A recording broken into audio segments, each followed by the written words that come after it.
السلام علیکم ورحمۃ اللہ وبرکاتہ. الحمد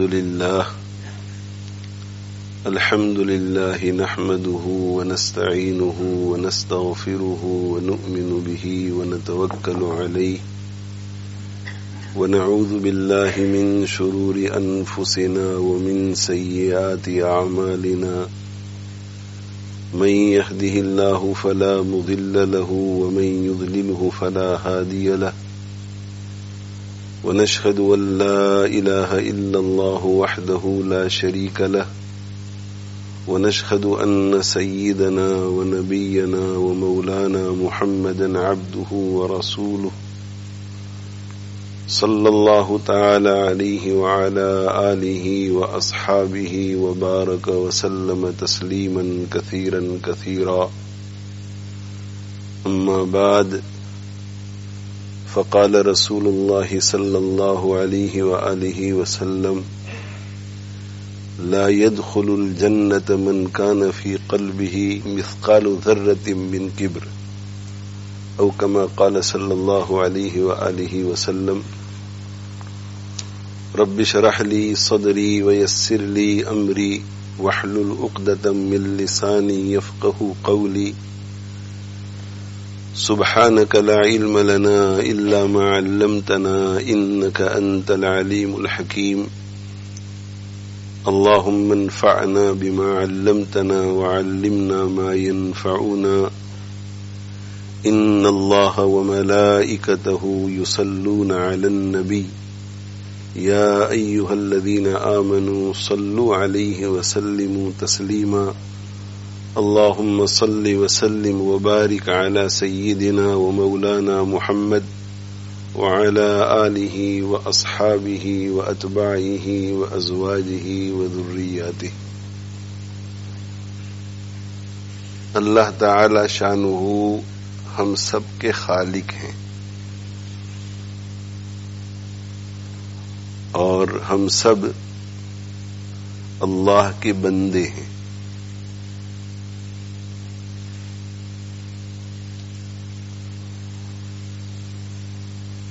اور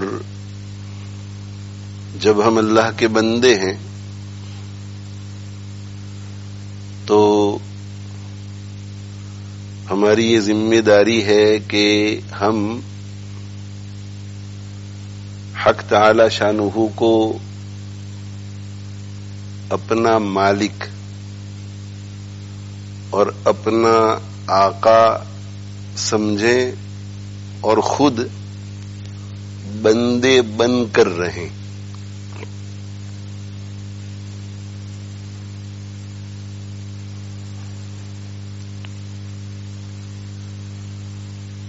اور رحمان تعالی کے جو بندے ہیں، حق تعالی شانہ کے جو بندے ہیں، ان میں جو خصوصی بندے ہیں ان کی حق تعالی شانہ نے قرآن مجید میں تعریف فرمائی ہے، ان کے اوصاف بیان فرمائے ہیں. تو تعریف بھی ہے، اوصاف بھی ہیں، اور بندوں کے لیے ترغیب بھی ہے کہ تم بھی اگر رحمان تعالی کے خصوصی بندے بننا چاہتے ہو تو ان اوصاف کو اور ان اخلاق کو اپنی زندگیوں میں لاؤ. ان میں سے سب سے پہلا وصف جو ہے وہ ہے الذین یمشون علی الارض ہونا. رحمان تعالی کے خصوصی بندے وہ ہیں جو زمین پر آہستگی سے چلتے ہیں.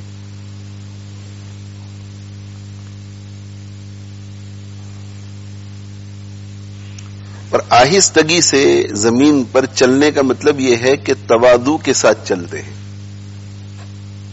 تکبر سے نہیں.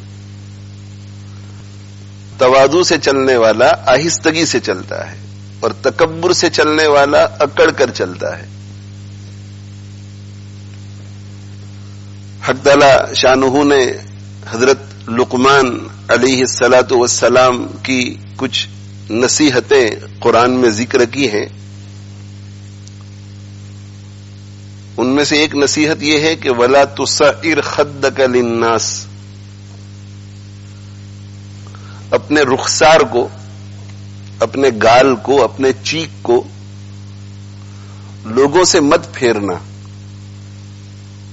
لا تسعر خدک للناس، اپنے رخسار کو، اپنے گال کو لوگوں سے مت پھیرنا.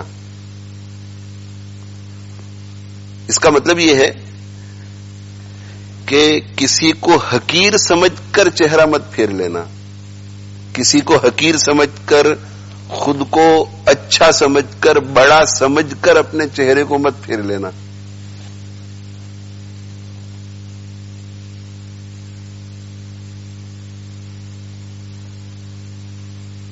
لاپرواہی، بے پرواہی، بے اعتنائی میں چہرہ مت پھیر لینا کہ یہ قابل توجہ کہاں ہے، اس کے اوقات کیا ہے. بیٹھے ہوئے ہیں اپنی کرسی کے اوپر، خادم نے آ کر کے کہا، نوکر نے آ کر کے کہا کہ صاحب آپ کو کوئی ملنے کے لیے آیا ہے، بلا لو اندر.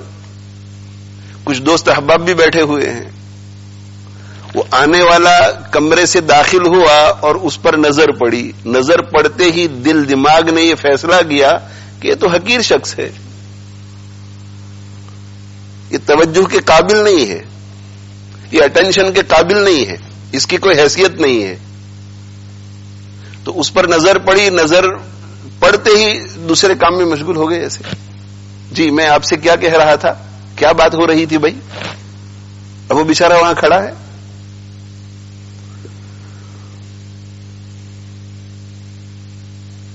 یا یہ کہ کوئی بات چل رہی ہے، گفتگو ہو رہی ہے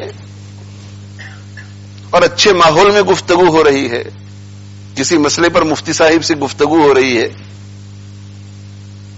اور مفتی صاحب سے بات کرتے کرتے مفتی صاحب نے کوئی ایسی بات کہی جو ہمیں پسند نہیں آئی.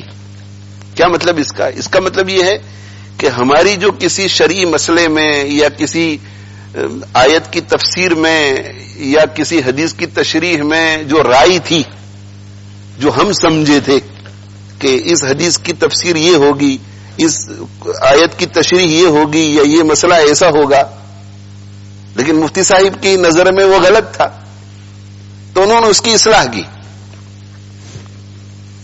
انہوں نے بھی کتابوں میں دیکھا تھا، ہم نے بھی کتابوں میں دیکھا تھا.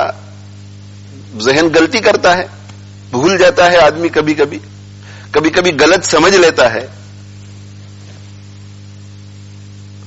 تو بڑی بشاشت کے ساتھ گفتگو ہو رہی تھی، مسکراہٹ بھی تھی، آئی کانٹیکٹ بھی تھا، لیکن انہوں نے ہمیں اپنی غلطی کی طرف متوجہ کیا کہ میرے خیال میں مسئلہ ایسا نہیں، ایسا ہے، میرے خیال میں اس کی تفسیر ایسی ہے، میرے خیال میں اس حدیث کی تشریح ایسی ہے. تو ہم قبول کرنے کے لیے تیار نہیں، جو میں نے کہا وہی ٹھیک ہے. لیکن مفتی صاحب نے ذرا اور زور دیا کہ میں تو ابھی اتفاق سے یہاں آنے سے پہلے ہی ایک کتاب دیکھ رہا تھا اور اس میں وہی حدیث تھی اور اس کی پوری تشریح میں دیکھ کر کے آیا ہوں، ابھی میں تفسیر دیکھ کر کے آیا ہوں، یہ مسئلہ مجھے پورا مستحضر ہے، ایسا ہی ہے. اب جب ہم نے دیکھا کہ ایک بات ایسی کہی گئی جسے طبیعت قبول کرنے کے لیے تیار نہیں ہے، اور میں بذام خود اپنے گمان کے مطابق خود کو ان سے افضل سمجھ رہا ہوں کہ میرا علمی مقام ان سے اونچا ہے، اور انہوں نے میرے اوپر نکیر کی، میری غلطی نکالی، اگر اس غلطی کو قبول کرتا ہوں تو میں چھوٹا ہو جاؤں گا. تو سب سے پہلی چیز یہ ہوگی کہ آئی کانٹیکٹ ختم ہو جائے گا. سب سے پہلی چیز، یا تو میں ان کے سینے پر دیکھوں گا، ان کے کندھے پر دیکھ کر بات کروں گا، اور آگے اور مزید تو میں اگر ہوئی تو پھر چہرہ دوسری طرف ہو جائے گا، اور اس طرف دیکھ کر کے بات کروں گا کہ تمہاری حیثیت کیا ہے، تمہارے پاس علم کیا ہے، تم نے کس مدرسے میں پڑھایا ہے، تم کس نمبر سے پاس ہوتے تھے. یہ سلسلہ پھر اب آگے بڑھے گا. تو حضرت لقمان علیہ الصلوۃ والسلام نے اپنے بیٹے سے کہا کہ لا تصعر خدک للناس، اپنے چہرے کو، اپنے گال کو یعنی اپنے چہرے کو لوگوں سے مت پھیرنا بیٹا، ولا تمشی فی الارض مرحا، اور زمین میں اکڑ کر مت چلنا، سر اٹھا کر سینہ نکال کر اکڑ کر مت چلنا، اترا کر مت چلنا، ولا تمشی فی الارض مرحا، کیوں؟ ان اللہ لا يحب كل مختال فخور، اس لیے کہ اللہ تعالی شانہ تکبر کرنے والے کو اور فخر کرنے والے کو محبوب نہیں رکھتے، پسند نہیں کرتے، پسند نہیں کرتے۔ اللہ تعالیٰ تکبر کرنے والے کو اور فخر کرنے والے کو پسند نہیں کرتے۔ اس کا مطلب یہ کہ ناپسند کرتے ہیں، اس کا مطلب یہ ہے کہ بغض رکھتے ہیں۔ اللہ تعالیٰ شانہ تکبر کرنے والے اور فخر کرنے والے سے بغض رکھتے ہیں، اور اللہ جل جلالہ عام نوالہ جب کسی سے بغض رکھے، کسی سے دشمنی رکھے تو اس کی کامیابی کی کیا شکل ہوگی؟ تو اللہ ہمارے خالق اور مالک ہیں، اور انہوں نے ہمیں دنیا میں بندے بنا کر بھیجا ہے، بندے بنا کر، اور بندے میں تواضع ہوتی ہے، تکبر نہیں، بندے میں تواضع ہوتی ہے، ہمبلنس، ہیوملٹی۔ اگر کسی میں تواضع آ جائے، کسی میں ہمبلنس آ جائے، کسی میں ہیوملٹی آ جائے، تو اس کا مطلب یہ ہے کہ دنیا میں اللہ نے جو بن کر رہنے کے لیے بھیجا تھا یہ وہ بن کر رہ رہا ہے۔ اور اگر تکبر آ جائے، بڑائی آ جائے، خود پسندی آ جائے، تو اس کا مطلب یہ کہ اللہ تعالی شانہ نے جو بن کر دنیا میں رہنے کے لیے بھیجا ہے وہ بن کر زندگی نہیں گزار رہا ہے۔ اسی لیے پہلے شخص سے اللہ محبت کرتے ہیں، دوسرے شخص سے اللہ ناراض ہوتے ہیں۔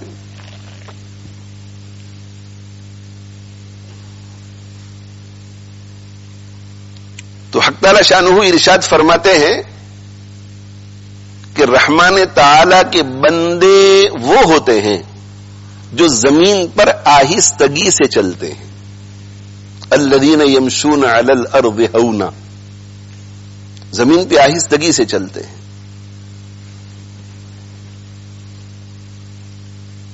تو جو دنیا میں آ کر کے بندے بن کر رہیں گے ان کی زندگی میں تواضع ہوگا، وہ تواضع والی زندگی گزاریں گے، اور جو بندے بن کر نہیں رہیں گے وہ تکبر والی زندگی گزاریں گے، ان کی زندگی میں اکڑ ہوگی۔ اور حضرت امام غزالی رحمہ اللہ تعالی نے ایک بہت ہی اہم بات لکھی ہے، آپ فرماتے ہیں کہ منبع الشقاوت الکبر والغفلۃ، یہ دل پر نقش کرنے کی بات ہے۔ منبع الشقاوت الکبر والغفلۃ، اللہ جل جلالہ عم نوالہ دنیا میں بھیجتے ہیں اپنے بندوں کو، اور بندے بن کر رہنے کے لیے بھیجتے ہیں کہ یہ میرے بندوں تم دنیا میں جا کر بندے بن کر رہنا، عاجزی کے ساتھ رہنا، انکساری کے ساتھ رہنا، چھوٹے بن کر رہنا، اخلاق کے ساتھ رہنا، ہمبلنس کے ساتھ رہنا، ہیوملٹی کے ساتھ رہنا، کسی کو حقارت کی نظر سے مت دیکھنا، سب کو اپنے سے بہتر سمجھنا۔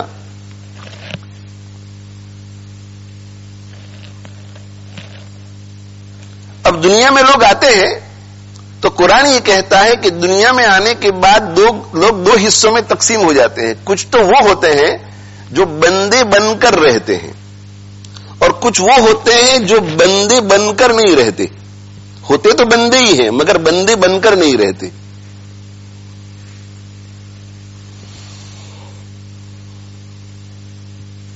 بندے بن کر نہیں رہتے، جو بندے بن کر رہتے ہیں وہ سعید ہیں، اور جو بندے بن کر نہیں رہتے وہ شقی ہیں، سعادت والے اور شقاوت والے۔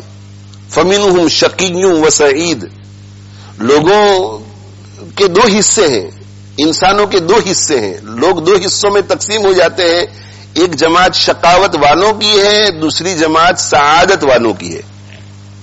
شقاوت بدبختی،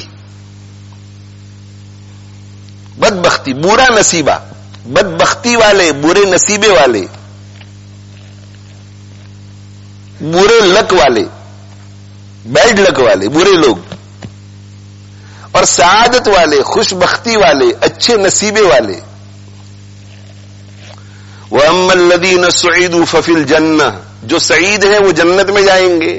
وَأَمَّا الَّذِينَ شَقُوا فَفِي النَّارِ، جو شقاوت والے ہیں وہ جہنم میں جائیں گے۔ اب یہ شقاوت جو ہے، شقاوت اس کی جڑ کیا ہے؟ شقاوت کا سر چشمہ کیا ہے؟ شقاوت کی جڑ کیا ہے؟ تو امام غزالی رحمت اللہ علیہ جو بہت بڑے عالم ہیں اور روحانی دنیا میں تو ان کو بہت اونچا مقام حاصل ہے، آپ یہ فرماتے ہیں کہ منبع الشقاوت الکبر والغفلۃ، شقاوت کی جڑ کبر، تکبر، بڑائی اور غفلت ہے۔ اگر ایک شخص میں غفلت آ جائے، نماز سے غفلت، روزے سے غفلت، حج سے غفلت، زکوٰۃ سے غفلت، تلاوت سے غفلت، علم حاصل کرنے سے غفلت، برائی سے بچنے سے غفلت، اچھائی کو کرنے سے غفلت، غفلت آ جائے تو یہ اب جڑ ہے یہ غفلت کہ یہ اس شخص کو شقی بنا دے گی۔ اور دوسرا شخص غافل نہیں ہے، چوکنا ہے، الرٹ ہے، اسے یہ احساس ہے کہ اللہ جل جلالہ وعم نوالہ نے مجھے دنیا میں ایک کام کے لیے بھیجا ہے، مجھے وہ معلوم کرنا ہے کہ اللہ کیا چاہتا ہے کیا نہیں چاہتے، محنت کرتا ہے، غافل نہیں، علم حاصل کرتا ہے، علم حاصل کرنے کے بعد اپنے ذوق کے مطابق اور اپنی استطاعت کے مطابق، اپنی استعداد کے مطابق، اپنی محنت کے مطابق وہ نمازی بن جاتا ہے، تو باقی پورے دین پر بھی عمل کرتا ہے لیکن نماز میں اسے بہت دلچسپی ہوتی ہے۔ کوئی روزے دار بن جاتا ہے، کوئی اللہ کے راستے میں خرچ کرنے والا بن جاتا ہے، کوئی بڑا عالم بن جاتا ہے، علمی ذوق ہے، بڑا مفتی ہو جاتا ہے، بڑا مفسر ہو جاتا ہے، کوئی قرآن کی تلاوت کرنے والا ہو جاتا ہے، کوئی بڑا قاری ہو جاتا ہے، تو لوگ یہ کہتے ہیں کہ ماشاءاللہ یہ صاحب ہماری بستی میں رحمت ہے اللہ کی طرف سے، ہمارے لیے بہت نیک ہے، اور تلاوت کا تو پوچھو ہی مت، جب دیکھو یہ قرآن لے کر بیٹھے رہتے، اور یہ صاحب ہماری بستی میں رحمت ہے ماشاءاللہ، بہت دیندار، بہت نیک، مگر اللہ کے راستے میں خرچ کرنے والا ان جیسا شاید ہی آپ کو دنیا میں کوئی ملے گا، ایک خصوصیت۔ تو دیکھو یہ غفلت میں پڑا ہوا نہیں ہے، کام میں لگا ہوا ہے۔ تو اگر غفلت ہے، غفلت تو یہ غفلت تو جڑ ہے شقاوت کی، یہ جڑ ہے، اب یہ شقی بنے گا اگر غفلت دور نہ ہوئی تو۔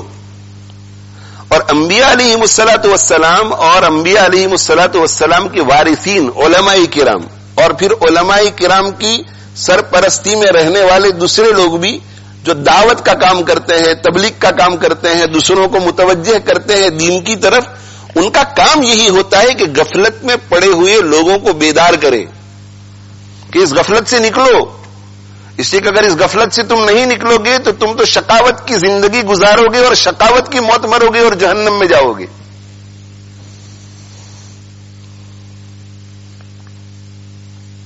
تو غفلت تو بہت بری چیز ہے۔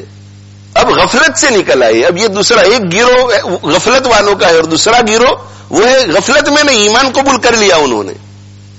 اب ایمان قبول کر لینے کے بعد پھر ایک گروہ غفلت میں ہے کہ اعمال میں مشغول نہیں ہوتا، بیانوں کے ذریعے، مجلسوں کے ذریعے، دعوت کے ذریعے، تبلیغ کے ذریعے، درس قرآن کے ذریعے، نصیحت کے ذریعے اسی غفلت والے گروہ کو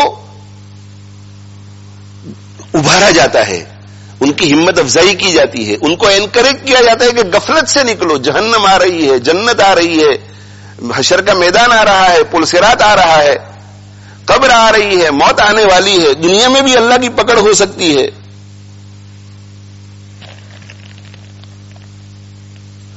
پہلے جو ہے ایمان ہی سے غفلت، اور ایک طبقہ موت تک ایمان سے غفلت میں رہتا ہے، اللہ ہماری حفاظت فرمائے.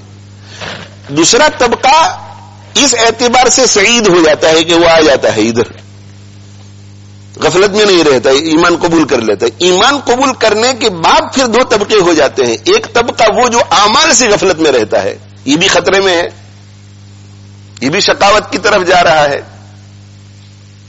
اور دوسرا گروہ وہ ہے کہ جو غفلت میں نہیں رہتا، ایمان بھی قبول کرتا ہے، ایمان قبول کرنے کے بعد علم بھی حاصل کرتا ہے، علم حاصل کرنے کے بعد کاموں میں بھی لگتا ہے.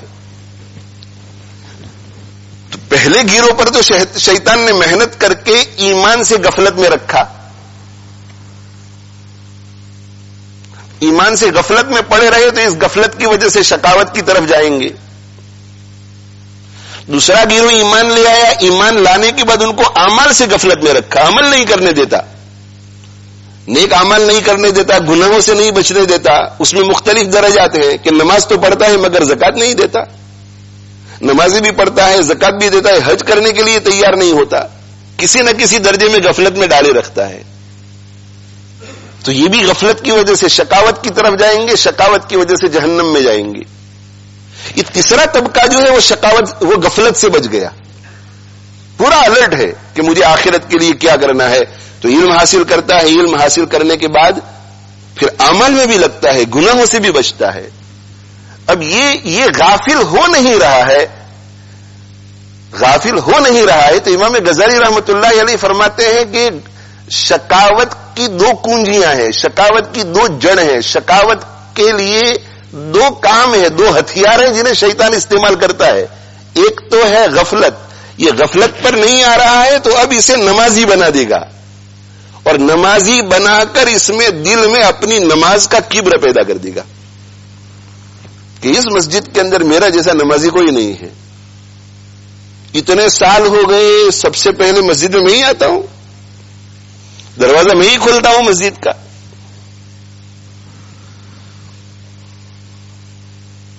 نمازی کا کبر پیدا ہوگا، کسی کے اندر علم کا کبر پیدا ہوگا، کسی کے اندر سخاوت کا کبر پیدا ہوگا،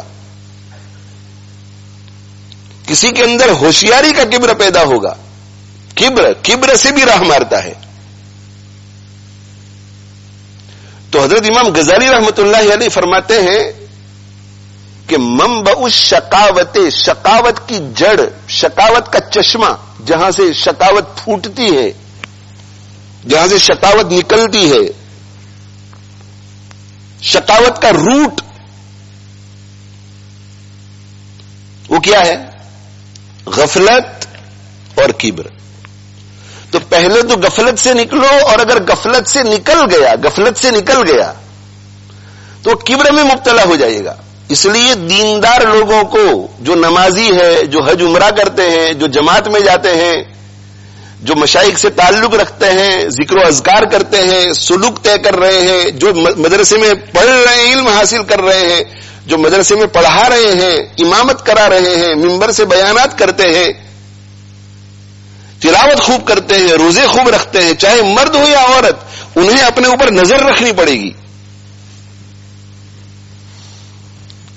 لیکن میرے بھائیو، سوال یہ پیدا ہوتا ہے کہ غفلت اور کبر، ان دونوں میں قدر مشترک چیز کیا ہے کہ شیطان کسی کو شقی بنانے کے لیے ان دونوں کو استعمال کرتا ہے. وہ قدر مشترک چیز یہ ہے کہ جب کوئی غفلت میں ہوتا ہے تو اسے پتا نہیں ہوتا کہ میں غفلت میں ہوں. اس لیے کہ اگر غفلت والے کو یہ پتا چل جائے کہ میں غفلت میں ہوں تو پھر تو غفلت ہی نہ رہی. غفلت والا جب غفلت میں ہوتا ہے تو اسے پتا نہیں چلتا کہ میں غفلت میں ہوں. اسی لیے تو دوسروں کو اسے سمجھانا پڑتا ہے، دعوت دینی پڑتی ہے، اس پر محنت کرنی پڑتی ہے تاکہ اس کی آنکھیں کھلے اور وہ غفلت سے نکلے. تو جس طرح غفلت والے کو غفلت کا پتا نہیں چلتا، اسی طرح کبر ایسی بیماری ہے کہ کبر والے کو کبر کا پتا نہیں چلتا. اس ذہن نشین آپ کر لیجئے کہ دو بیماریاں ہیں، ایک جسمانی اور ایک روحانی. جسمانی بیماری ایک ایسی ہے کہ مریض کو پوری دنیا بیمار سمجھے گی لیکن وہ نہیں سمجھے گا. دیکھو کینسر ایک چھپی ہوئی بیماری ہے, کورونا وائرس سمٹمز ہے مگر چھپی ہوئی بیماری ہے, مریض کو پتہ نہیں چلتا. لیکن ڈاکٹر جب کہتا ہے کہ آپ کو کینسر ہو گیا ہے, ڈاکٹر کہتا ہے کہ آپ کو کورونا وائرس ہو گیا ہے, تو وہ قبول کر لیتا ہے. لیکن ایک فزیکل بیماری, جسمانی بیماری ایسی ہے کہ اسے دنیا کا کوئی مریض قبول کرنے کے لیے تیار نہیں. پوری دنیا کے ڈاکٹر اگر کسی بہت بڑے میدان میں جمع ہو جائے, ہزاروں لاکھوں کی تعداد میں, اور کہے کہ آپ کو یہ بیماری ہے, تو وہ ماننے کے لیے تیار نہیں ہوگا. یہ کون سی بیماری ہے؟ جنون کی بیماری. پاگل کبھی اپنے آپ کو پاگل نہیں سمجھتا, پاگل کبھی اپنے آپ کو پاگل نہیں سمجھتا. ایک لطیفہ بھی سنا دوں, آج لطیفے بہت کم سناتا ہوں. یہ جو ملک کے پرائم منسٹر اور بڑے بڑے منسٹر اور صدور ہوتے ہیں, تو وہ مختلف جگہوں کی زیارت کے لیے جاتے ہیں, تو کبھی کبھی یہ لوگ جیلوں میں بھی چلے جاتے ہیں اور کبھی کبھی پاگل خانے میں بھی چلے جاتے ہیں, کبھی ہاسپٹل میں بھی چلے جاتے ہیں. تو مقصود اس کا یہ ہوتا ہے کہ ہاسپٹلوں میں جا کر, پاگل خانے میں جا کر, جیل میں جا کر اچھی طرح سے دیکھیں کہ ان کو سہولتیں ٹھیک مل رہی ہے یا نہیں. جسے حضرت عمر رضی اللہ تعالیٰ عنہ گشت کیا کرتے تھے. اصل مقصد یہ تھا بادشاہوں کا اور ملک کے سربراہوں کا, اس لیے جاتے تھے. ہمارے زمانے میں ابھی ایک پبلسٹی سٹنٹ رہ گیا, پبلسٹی سٹنٹ. وہ کیمرہ کے سامنے جھاڑو دینے بھی لگ جاتے ہیں. اب پوچھا یہ جائے, یہ کیمرہ کے اوپر آدھی منٹ کے لیے ہمارے پرائم منسٹر جھاڑو دے رہے ہیں, تو اس سے پہلے کتنی دیر تک کر رہے تھے, اور اس کے بعد کتنی دیر تک کرتے رہے. ایک پبلسٹی سٹنٹ ہوتا ہے کہ بھئی دیکھو ہمارے پرائم منسٹر کو کتنی فکر ہے. اسی وجہ سے کسی جگہ پر بھی کوئی آفت آتی ہے, ڈیزاسٹر ہوتا ہے, تو سارے کاموں کو چھوڑ کر وہاں جانا پڑتا ہے. اور اگر نہیں جاتا تو چاروں طرف سے مذمت ہوتی ہے کہ ملک کے پرائم منسٹر ہو کر زلزلہ ہو گیا اور نہیں آئے ابھی تک. تو اسی طرح ایک ملک کے پرائم منسٹر جو ہیں وہ ایک پاگل خانے کی زیارت کے لیے گئے. اب وہاں بہت اعلیٰ درجے کے پاگل تھے, خطرناک قسم کے, تو ان کو بھی وہ مجرموں کی طرح جیلوں میں بند کیا ہوا تھا, اور دونوں طرف ایسے کمرے تھے. وہ تو یہ جب داخل ہوئے پرائم منسٹر, تو سب سے پہلا جو کمرہ تھا اس میں سے وہ اندر سے دیکھ کر کے ہنسنے لگا, اشارہ کر کے, اور مذاق کرنے لگا. اس طرف دیکھا تو اس کو دیکھ کر کے اس نے بھی مذاق کی, اور آگے وہ چلے تو دوسرے نے بھی مذاق شروع کر دی, تیسرے نے, چوتھے نے بھی مذاق شروع کر دی, اور سب جو ہے ایک دوسرے کی طرف دیکھ دیکھ کر کے اسے خوب مذاق کر رہے ہیں. تو یہ ذرا جھنجھلا گیا اور غصے میں آ کر کہنے لگا کہ تم لوگ مجھے پہچانتے نہیں, میں اس ملک کا پرائم منسٹر ہوں.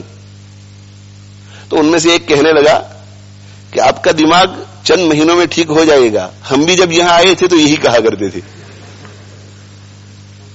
ہم بھی جب یہاں آئے تھے تو یہی کہا کرتے تھے کہ میں ملک کا پرائم منسٹر ہوں. پاگل جو ہے اسے پوری دنیا کہے گی کہ آپ پاگل ہیں, مگر پاگل خود تسلیم کرنے کے لیے تیار نہیں ہوگا. اندھا تسلیم کر لے گا کہ میں اندھا ہوں, بہرا تسلیم کر لے گا کہ میں بہرا ہوں, لولا لنگڑا میں لولا لنگڑا ہوں, اور بے وقوف آدمی بھی تسلیم کر لیتا ہے کہ ہاں میں بے وقوف ہوں, اتنا ہوشیار نہیں ہوں. ان پڑھ تسلیم کر لے گا کہ میں ان پڑھ ہوں, بخار زدہ میں بخار میں ہوں, سر میں درد مجھے سر میں درد ہے. لیکن مجنون, یہ جنون بھی ایک بیماری ہے. جنون, اللہ کے نبی صلی اللہ علیہ وآلہ وسلم نے کتنی پیاری دعا ہمیں سکھلائی, اور یہ دعا بہت سے لوگوں کو تو یاد ہو گئی, مگر یاد نہ ہو تو کر لیجئے. اللہم انی اعوذ بک من الجنون والجذام والبرص وسیء الاسقام. اے اللہ میں آپ کی پناہ مانگتا ہوں جنون سے, جنون سے پناہ مانگتا ہوں.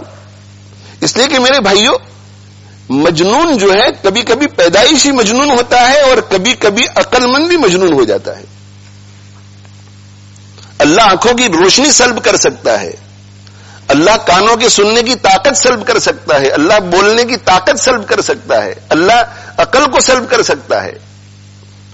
جب ہماری یہ پوزیشن ہے اور یہ حیثیت ہے، یہ اوقات ہے ہماری، پھر ہم تکبر کیوں کریں؟ کس مال پر آپ تکبر کرتے ہیں؟ یہ مال جو کل جا سکتا ہے. کس عقل پر آپ تکبر کرتے ہیں؟ یہ عقل جو کل جا سکتی ہے. کس علم پر آپ تکبر کرتے ہیں؟ اس علم پر جو کل چھینا جا سکتا ہے. کس قرات پہ آپ تکبر کرتے ہیں؟ وہ قرات جو اللہ جل جلالہ عم نوارو کل چھین سکتے ہیں، آپ کا گلا خراب ہو جائے، آپ قرآن کو بھول جائیں. اللہ ہماری حفاظت فرمائے. کس عزت پہ تم تکبر کرتے ہو؟ وہ عزت جو منٹوں میں سیکنڈوں میں خاک میں مل جاتی ہے. اگر اپنے کرتوت سے نہیں تو اپنی اولاد کے کرتوت سے، اپنی بیوی کے کرتوت سے، اپنے متعلقین کے کرتوت سے خاک میں مل جاتی ہے. اللہم انی اعوذ بک من الجنون، اے اللہ میں آپ کی پناہ مانگتا ہوں جنون سے، والجذام والبرس. یہ کوڑ کی جو بیماری ہے وہ 2 درجے کی ہوتی ہے. اعلیٰ درجے کی یہ ہے کہ یہ اعضاء اتنے خشک ہو جاتے ہیں کہ پھر ٹوٹنے بھی لگتے ہیں. جزام سے آپ کی پناہ مانگتا ہوں. اور برس اس میں صرف رنگ بدلتا ہے ابتدائی مرحلے میں. اللہ برس سے بھی پناہ مانگتا ہوں. اور آگے پھر قیامت تک آنے والی ساری بیماریوں کو سمیٹ لیا. نبوی زبان ہے نا. وسیع الاسقام، اور بری بیماریوں سے، تمام بری بیماریوں سے. یہ وسیع الاسقام میں ٹی بی آ گئی، وسیع الاسقام میں ایڈز آ گیا، وسیع الاسقام میں کورونا وائرس آ گیا، وسیع الاسقام میں کینسر آ گیا، وسیع الاسقام میں ہارٹ اٹیک آ گیا.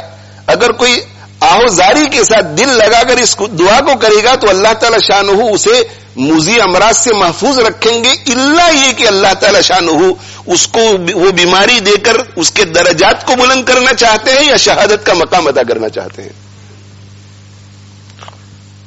اس لیے کورونا وائرس سے اور اس کے علاوہ اور تمام موذی امراض سے بچنے کے لیے دعا پڑھتے رہو. اللہم انی اعوذ بک من الجنون والجذام والبرس وسیع الاسقام. یہ نبوی دعا ہے. اور اگر کورونا وائرس کو بھی اندر داخل کرنا ہو تو ایک مرتبہ نبی صلی اللہ علیہ وسلم نے جس طرح سکھائی ہے اسی طرح پڑھو. اللہم انی اعوذ بک من الجنون والجذام والبرس وسیع الاسقام. اور اس کے بعد اللہم انی اعوذ بک من الجنون والجذام والبرس وکورونا وائرس وسیع الاسقام. لیکن سیع الاسقام میں سب کچھ آ گیا. یہ دعا میں کبھی کبھی جہری دعا میں کورونا وائرس اس لیے ذکر کرنا پڑتا ہے کہ تاکہ لوگوں کا ذہن اس طرف جائے اور آمین کہتے ہوئے اس کا بھی خیال رہے تاکہ یہ وبا اٹھ جائے.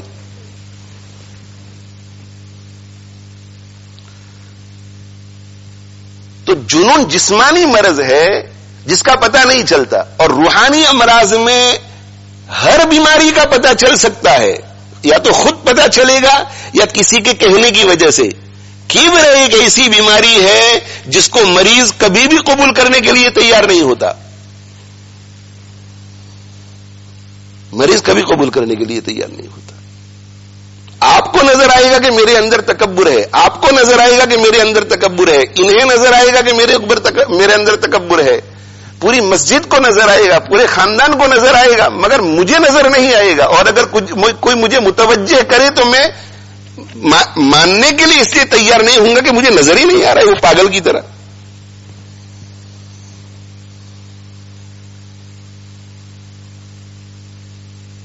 اس لیے جب کسی کبر کے مریض کو علاج کی طرف متوجہ کرنا ہو تو وہ مریض اسی وقت متوجہ ہوگا جب اسے اپنے شیخ میں 100% اعتماد ہو، 100% عقیدت ہو، اور دل اس کا یہ کہہ رہا ہو کہ اگر میرے شیخ کہہ رہے ہیں کہ میرے اندر تکبر ہے تو ضرور تکبر ہوگا. اور اگر میرے اندر تکبر ہے تو امام غزالی رحمت اللہ علیہ فرماتے ہیں کہ کبر تو شقاوت کا منبع ہے، شقاوت کی جڑ ہے. تو مجھے اب شیخ کی خدمت میں عرض کرنا چاہیے کہ آپ نے میرے مرض کی تشخیص کی ہے تو اللہ کے لیے اب آگے کا کام بھی آپ ہی کر دیجئے، میں ہر کام کرنے کے لیے تیار ہوں. ہر بات ماننے کے لیے تیار ہوں.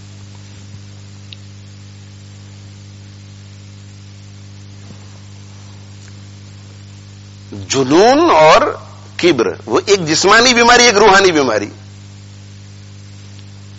ریا کا پتہ نہیں چلتا، لیکن جب کسی کو متوجہ کرتے ہیں نا کہ تو لوگوں کو دکھانے کے لیے یہ کام کر رہا ہے، اس لیے کہ دیکھ گزشتہ کل تو نے یہ کام نہیں کیا تھا اس لیے کہ یہاں کوئی نہیں تھا، پرسوں بھی تو نے یہ کام کیا تھا، اس سے اگلے دن بھی تو نے کیا تھا اس لیے کہ یہاں بہت بڑا مجمع تھا، اس سے اگلے دن تو نے نہیں کیا تھا اس لیے کہ یہاں کوئی نہیں تھا. وہ فوراً مان لے گا کہ ہاں صحیح بات ہے، قبول کرے نہ کرے مگر دل مانے گا. کبر میں تو دل بھی نہیں مانتا.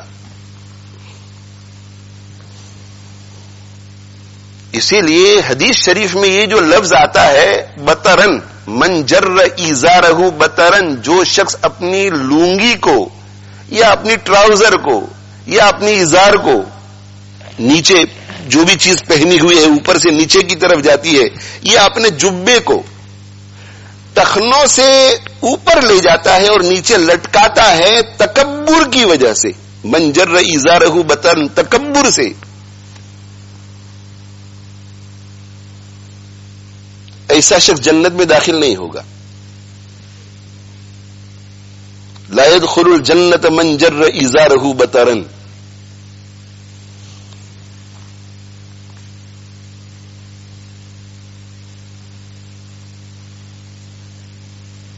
تو بہت سے لوگ کیا کہتے ہیں، لبرل ٹائپ کے جو لوگ ہیں، جو فیشنیبل لوگ ہیں، جن کو اپنی پتلون جو ہے اور اپنی ٹراؤزر اوپر پہننے میں شرم آتی ہے کہ لوگ کیا کہیں گے، لوگ کیا کہیں گے.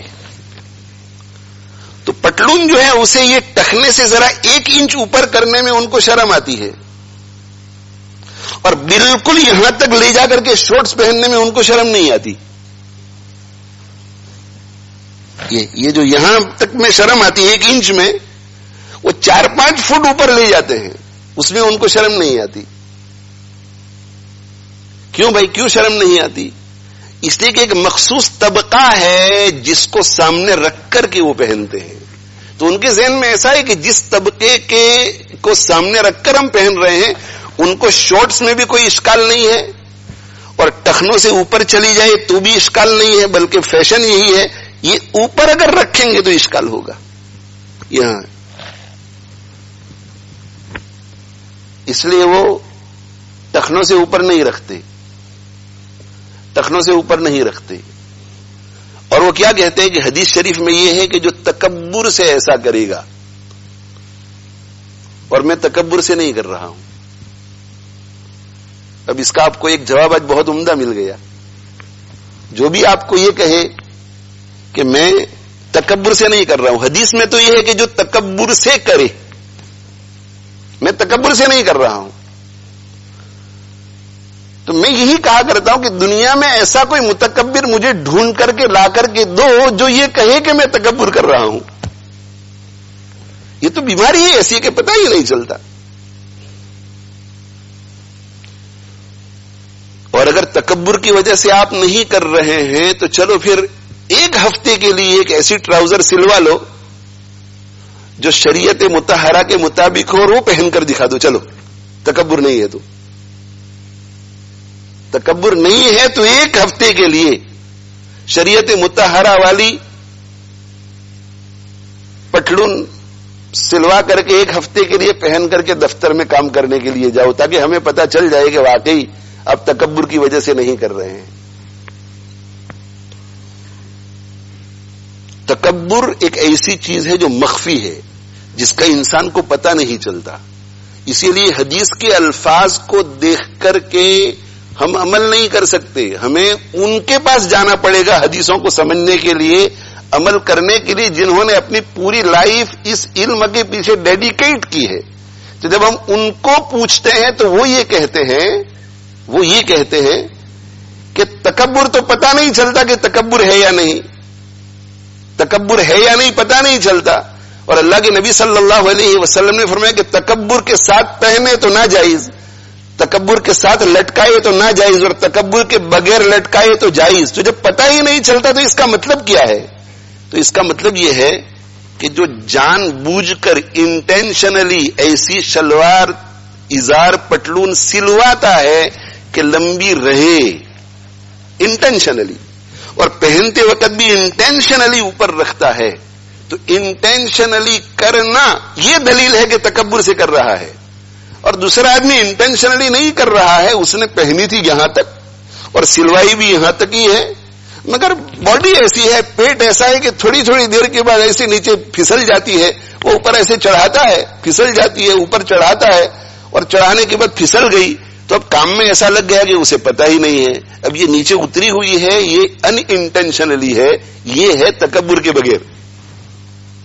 یا آپ یوں سمجھ لیجئے کہ ایک بھولا والا آدمی ہے، اس بھولے والے آدمی کے لیے جو ٹراؤزر سلوائی اسے ماں نے پہنا دی، پہن لی، بیوی نے پہنا دی، پہن لی، اور اس کا کوئی ایسا ذہن نہیں ہے اس کی طرف، تو لمبی ہے تو بھی پہن لی، اور اسے کاٹ کر آپ اتنی کر کے دوسرے دن دے دیں گے تو بھی پہن لے گا. یہ ان انٹینشنلی پہن رہا ہے.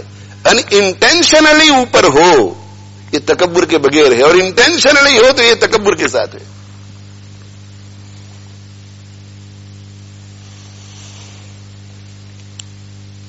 تو مجنون کو پتہ نہیں چلتا کہ میں پاگل ہوں، میرے اندر یہ بیماری ہے، اور متکبر کو پتہ نہیں چلتا کہ میرے اندر یہ بیماری ہے.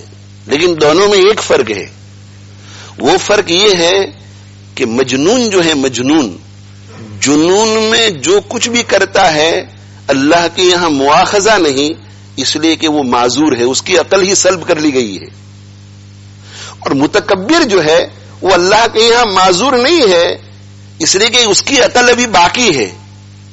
تو میرے اندر تکبر ہے یا نہیں، یہ جاننے کی اگر کوشش کرے گا، علمی حلقوں میں بیٹھے گا، مشائخ سے اپنا تعلق جوڑے گا، ان کی مجلسوں میں بیٹھے گا، کسی شیخ کے ہاتھ میں ہاتھ دے کر اپنے آپ کو اس کے تابع کرے گا، اپنے احوال لکھے گا، اور کانفیڈنس کے ساتھ شیخ اگر کہے کہ تیرے اندر تکبر ہے تو وہ مانے گا، تو دیکھو اس کو تکبر کا پتہ بھی چلے گا، اور اس کے بعد پھر شیخ کے حوالے اپنے آپ کو کرے گا تو تکبر کا علاج بھی ہوگا.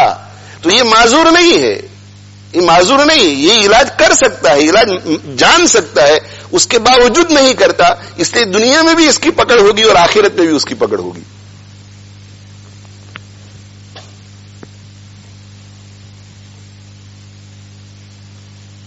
حضرت امام غزالی رحمت اللہ علیہ فرماتے ہیں کہ الکبر آفت عظیمت حائلت. اللہ اکبر، اللہ اکبر. الکبر آفت، کبر آفت ہے، آفت. عظیمت بڑی آفت، حائلت خوفناک آفت.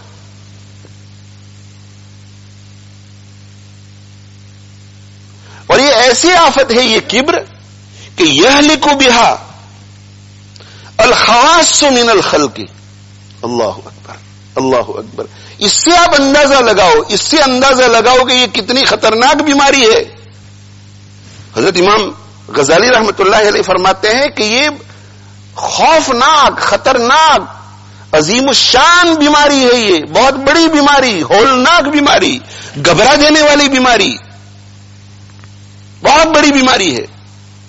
یہ ایسی بیماری ہے کہ اس سے عوام تو عوام، ایکسپرٹس جو ہیں، علماء، محدثین، مفسرین بھی ہلاک ہو جاتے ہیں اگر وہ کیئرفل نہیں رہیں گے. تو اگر وہ اپنے نفس کا جائزہ نہیں لیں گے، مانیٹر نہیں کریں گے خود کو، اپنے آپ کو کسی شیخ سے وابستہ کر کے اپنے حالات نہیں بتلائیں گے، اور ان کی طرف سے جو کڑوی، ترشی، جو شدت، سختی آئے اسے برداشت نہیں کریں گے، تو وہ بڑائی کے اندر ہلاک ہو جائیں گے.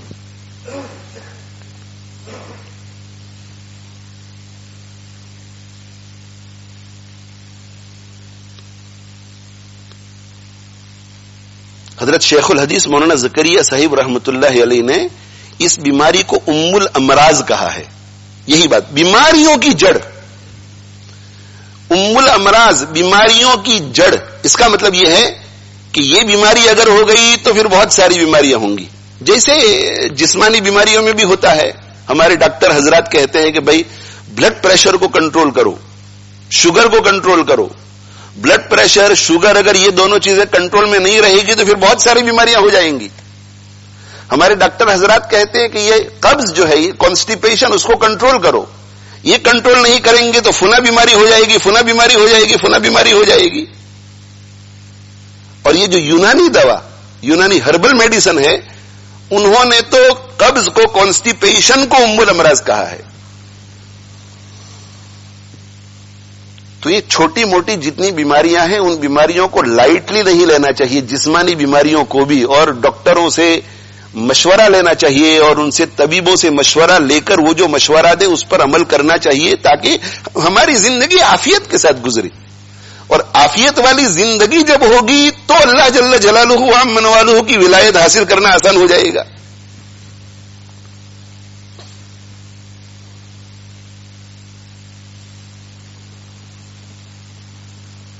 تو یہ کبر جو ہے، کبر بہت خطرناک بیماری.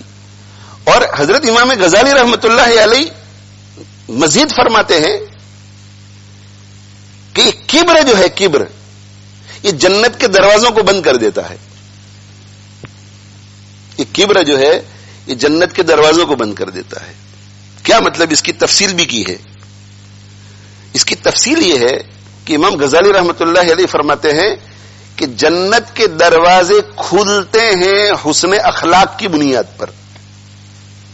ایک شخص کے دل میں سخاوت ہے، ایک شخص کے دل میں رحمت ہے، ایک شخص کے دل میں ہمدردی ہے، ایک شخص کے دل میں اللہ کی محبت ہے، ایک شخص کے دل میں نبی صلی اللہ علیہ وسلم کی محبت ہے. یہ سارے اخلاق ہیں.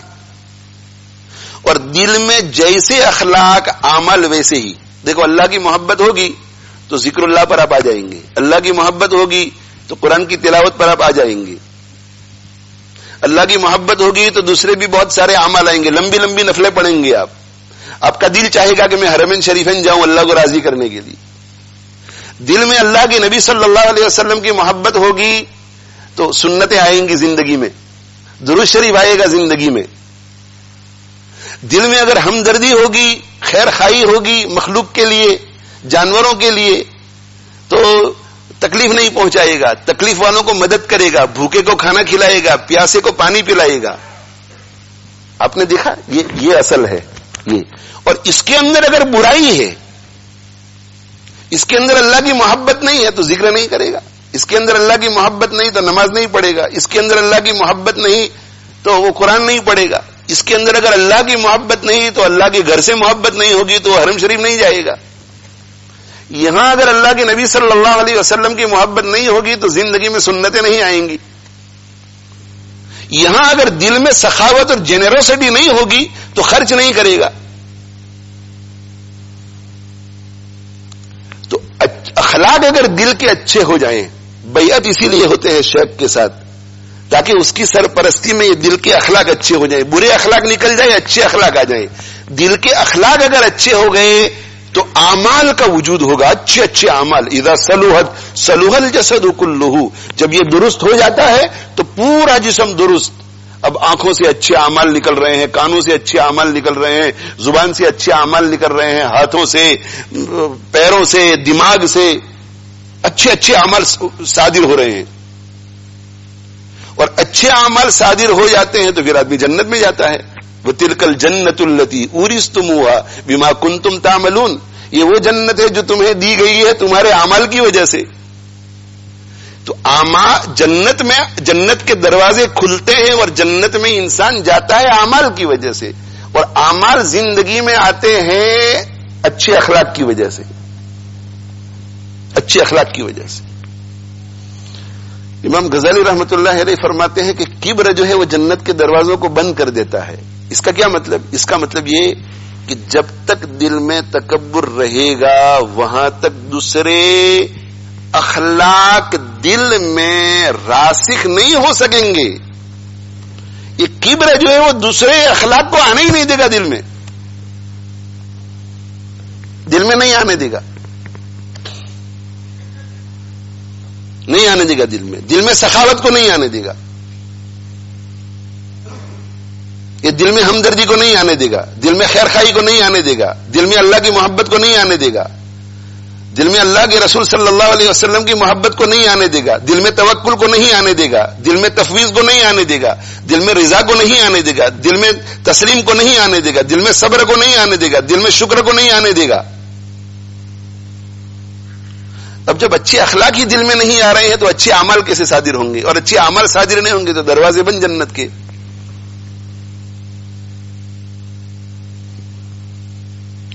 دل میں کبر ہوتے ہوئے اخلاق دوسرے دل میں نہیں آ سکتے، آئیں تو وقتی ہوں گے، جم نہیں سکتے، دوام ان کو نہیں مل سکتا.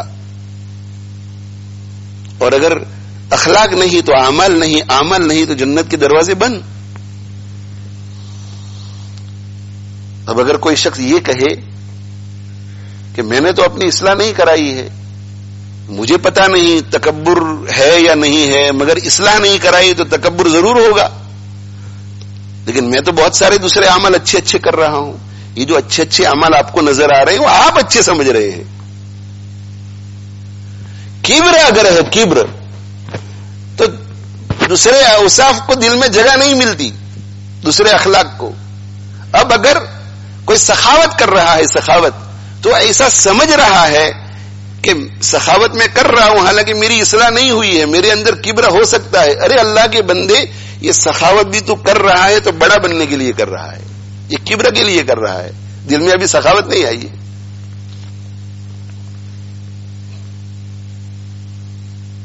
آپ حضرات کو میرے بھائیو اندازہ ہو گیا ہوگا کہ یہ کبر کی بیماری، تکبر کی بیماری کتنی خطرناک ہے، کتنی خطرناک ہے، کتنی خطرناک ہے.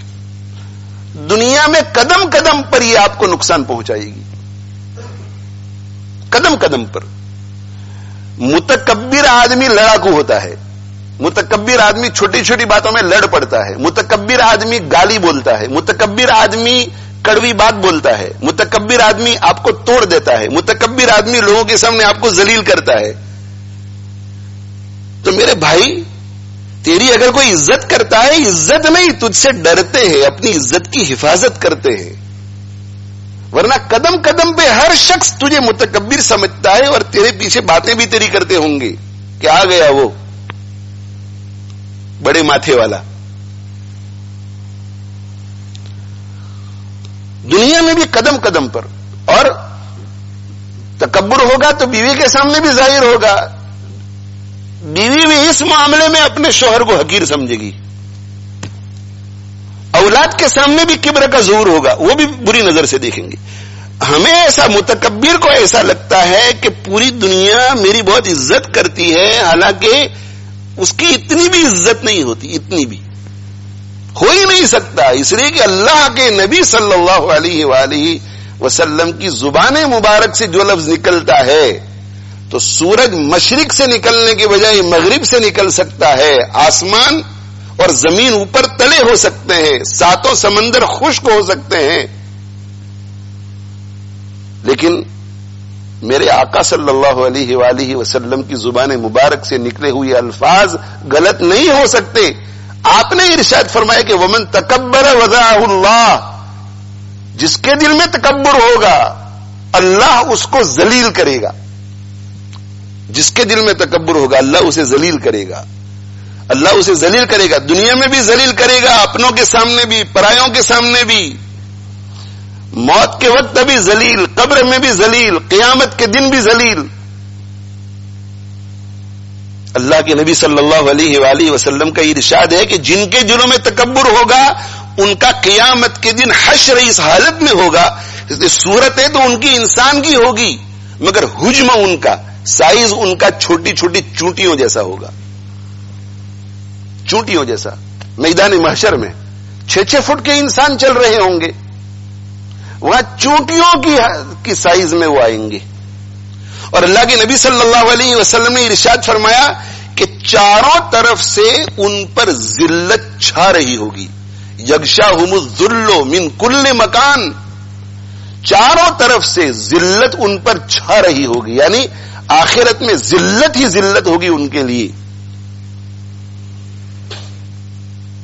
اور آگے اللہ کے نبی صلی اللہ علیہ وآلہ وسلم ارشاد فرماتے ہیں کہ انہیں جہنم کی طرف ہانک کر لے جایا جائے گا. اور جہنم تو خود ایک قید ہے. جہنم میں ان تکبر کرنے والوں کے لیے ایک مستقل قید ہوگی, اس قید میں ان کو ڈال دیا جائے گا اور ان کو طینۃ الخبال پینے کے لیے دیا جائے گا. طینۃ الخبال پینے کے لیے دیا جائے گا. جب ان کو پیاس لگے گی اور وہ کہیں گے کہ پانی دو پانی دو, پیاس لگی ہے, تو ان کو طینۃ الخبال دیا جائے گا. اور طینۃ الخبال کیا ہے؟ طینۃ الخبال جہنم میں جو لوگ ہوں گے ان کے جسم سے ان کو بھی سزا مل رہی ہوگی, تو ان کے جسم سے جو پیپ نکل رہا ہوگا پس, وہ پس ایک برتن میں جمع کیا جائے گا یا جو بھی شکل ہوگی اس میں سے ان کو پلایا جائے گا.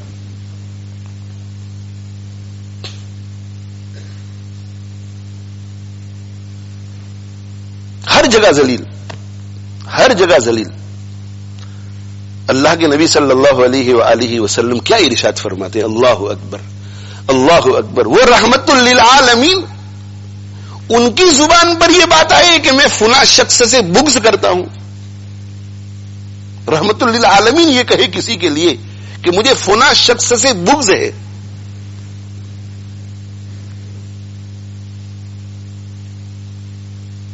عجیب ارشاد ہے آپ صلی اللہ علیہ وسلم کا. ان ابغضکم عندی, تم میں سے میرے نزدیک سب سے زیادہ مبغوض, یعنی سب سے زیادہ قابل نفرت, میرے نزدیک, میری نظر میں سب سے زیادہ قابل نفرت.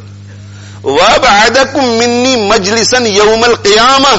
اللہ اکبر اللہ اکبر اللہ اکبر. میرے بھائیوں, بال کھڑے ہو جاتے ہیں, بدن کے بال کھڑے ہو جاتے ہیں. میرے نزدیک تم میں سے سب سے زیادہ مبغوض اور قیامت کے دن مجھ سے سب سے زیادہ دور الثرثارون والمتشدقون والمتفیہقون, وہ لوگ ہوں گے جو ثرثار ہوں گے, جو متشدق ہوں گے, جو متفیہق ہوں گے. الثرثارون بنا بنا کر بات کرنے والے, اس میں بھی کبر کا مادہ آ گیا. بنا بنا کر بات کرنے والے کہ ارے تم کو کیا بتاؤں, ہم لوگ ایک مرتبہ عمرے کے لیے گئے تھے تو ایسا ہوا تھا اور ایسا ہوا تھا. ایکسٹرا آرڈینری بنا کر کے پیش کرنا اپنی حیثیت بنانے کے لیے. میرے شیخ کا میرے ساتھ ایسا تعلق تھا, ایسی محبت میرے ساتھ کرتے تھے. بنا بنا کر بات کرنے والا, ہوتا کچھ بھی نہیں پھر بھی کہتا ہے کہ ہماری 2 فیکٹریاں ہیں اور 2 دکانیں ہیں. اور متشدقون, جبڑے پھاڑ پھاڑ کر بولنے والا, سٹائل میں اونچی آواز کر کے ذرا روب داب کے ساتھ, یہ بھی تکبر کی بات ہے. تو صحابہ کرام رضوان اللہ تعالی علیہ مجمعین نے عرض کیا کہ الثرثارون اور المتشدقون, یہ جبڑے پھاڑ پھاڑ کر بولنے والا اور باتیں بنا بنا کر کرنے والا, یہ تو ہمیں معلوم ہے. یہ متفیہقون پہلی مرتبہ سنا, یہ کیا ہے؟ المتفیہقون کیا ہے؟ آپ نے یہ فرمایا صلی اللہ علیہ وآلہ وسلم کہ ثرثارون متشدقون, ان میں بھی تکبر کا مادہ ہے, یہ سمجھا چکا. اور متفیہقون, ان سے مجھے سب سے زیادہ بغض ہے اور یہ قیامت کے دن مجھ سے بہت دور ہوں گے, سب سے زیادہ دور. تو میرے بھائی, قیامت کے دن تو تجھے اور مجھے 2 ہی چیزیں بچا سکتی ہیں, یا تو رحمت الہی یا شفاعت نبوی صلی اللہ علیہ وسلم. اور شفاعت نبوی سے رحمت الہی متوجہ ہوگی. تو جب اللہ کے نبی صلی اللہ علیہ وسلم یہ فرماتے ہیں کہ مجھ سے سب سے زیادہ دور ہوں گے یہ لوگ, تو شفاعت کا سوال کہاں سے؟ اور جب شفاعت نہیں تو رحمت کیسے متوجہ ہوگی؟ تو صحابہ کرام رضوان اللہ تعالی علیہ مجمعین نے عرض کیا کہ یا رسول اللہ صلی اللہ علیہ وآلہ وسلم, ثرثارون بھی ہم جانتے ہیں, متشدقون بھی ہم جانتے ہیں, یہ المتفیہقون کون لوگ ہیں؟ تو آپ صلی اللہ علیہ وآلہ وسلم نے ارشاد فرمایا المتکبرون, تکبر کرنے والے, تکبر کرنے والے.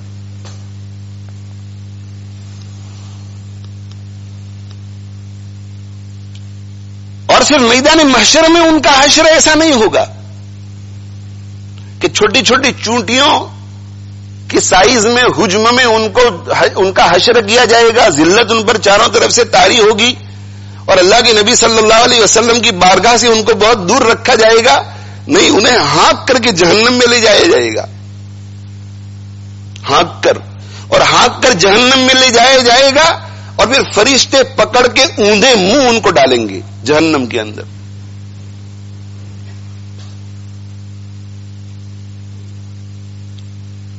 ایک مرتبہ حضرت عبداللہ ابن عمرو ابن العاص رضی اللہ تعالی عنہ اور حضرت عبداللہ ابن عمر رضی اللہ تعالی عنہ، حضرت عمرو ابن عاص اور حضرت عبداللہ ابن عمرو ابن العاص اور حضرت عبداللہ ابن عمر رضی اللہ تعالی عنہم اجمعین، ان دونوں کی ملاقات ہو گئی مروہ پر ملاقات ہو گئی۔ دونوں بزرگ تھے، دونوں صحابی رسول تھے صلی اللہ علیہ وسلم، عمر بھی قریب تھی، تو ملاقات ہو گئی، تو ذرا گپ شپ ہوئی۔ ظاہر ہے شریعت میں رہ کر دین کی باتیں ہوتی تھی، دین کے مذاکرے ہوتے تھے۔ ملاقات ہوئی، بات چیت ہونے کے بعد حضرت عبداللہ ابن عمرو ابن العاص رضی اللہ تعالیٰ عنہ نے اجازت لی اور وہ چلے گئے، اور عبداللہ ابن عمر رضی اللہ تعالیٰ عنہما رہ گئے مروہ کے اوپر اکیلے، اور لوگوں نے دیکھا کہ دھاڑے مار کر رونے لگے، بہت روئے۔ تو لوگ جمع ہو گئے، آگے پیچھے دائیں بائیں اکٹھے ہو گئے، اور کسی نے کہا کہ ما یبکی کا یا ابا عبد الرحمن، اے ابو عبد الرحمن، یہ ان کی کنیہ تھی، اے عبداللہ ابن عمر رضی اللہ تعالیٰ عنہما، آپ کو کیا چیز رلا رہی ہے، کیا تکلیف ہے آپ کو کہ آپ رو رہے ہیں؟ تو عبداللہ ابن عمر رضی اللہ تعالیٰ عنہما نے اپنے آپ کو سنبھالا اور اپنے آپ کو سنبھال کر کے یہ کہا کہ وہ صاحب جو ابھی یہاں سے گئے، عبداللہ ابن عمرو ابن العاص رضی اللہ تعالیٰ عنہ، وہ مجھے یہ کہہ کر کے گئے کہ میں نے اللہ کے نبی صلی اللہ علیہ وآلہ وسلم کو یہ کہتے ہوئے سنا کہ من کان فی قلبہ مثقال حبۃ من خردل من کبر، جس کے دل میں ایک رائی کے دانے کے برابر بھی کبر ہوگا، کبہ اللہ لوجہہ فی النار، اللہ تعالی شانہ اسے اوندے منہ جہنم میں ڈال دیں گے۔ اوندے منہ اللہ تعالیٰ قیامت کے دن کو ڈال دیں گے۔ کہا کہ یہ چیز مجھے رلا رہی ہے، یعنی یہ چیز مجھے رلا رہی ہے کا مطلب یہ کہ مجھے ڈر ہے، اندیشہ ہے کہ کہیں میرے اندر تو کبر نہیں۔ وہ اتنی فکر والے لوگ تھے، اور ہم کہتے ہیں کہ میرے اندر تکبر نہیں ہے۔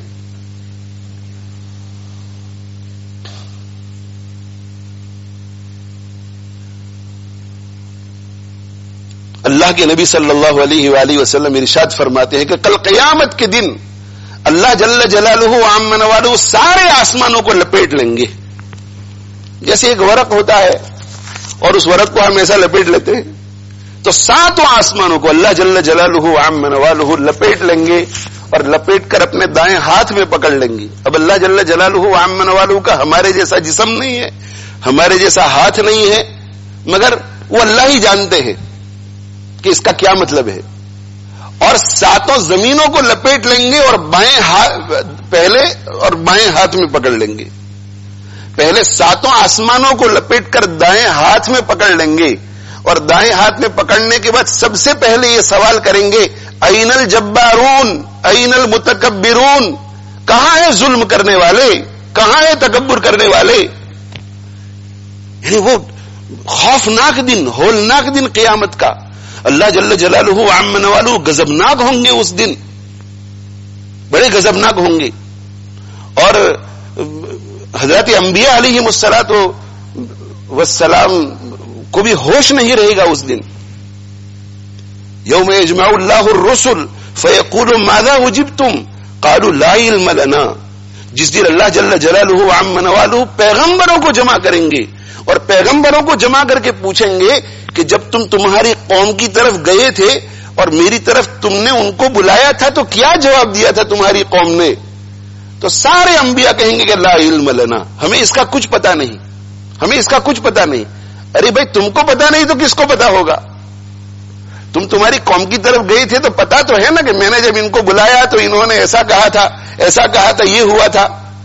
تو حضرت مفسرین نے اس کا ایک جواب یہ دیا ہے کہ یہ لا علم لنا اس لیے کہیں گے کہ اس وقت اللہ کے رعب اور دبدبے کی وجہ سے اور اللہ کی عظمت اور کبریائی کی وجہ سے وہ مدہوش ہو چکے ہوں گے، اور سب بھول چکے ہوں گے اور وہ کہیں گے کہ لا علم لنا، ہمیں کچھ پتا نہیں، انک انت علام الغیوب.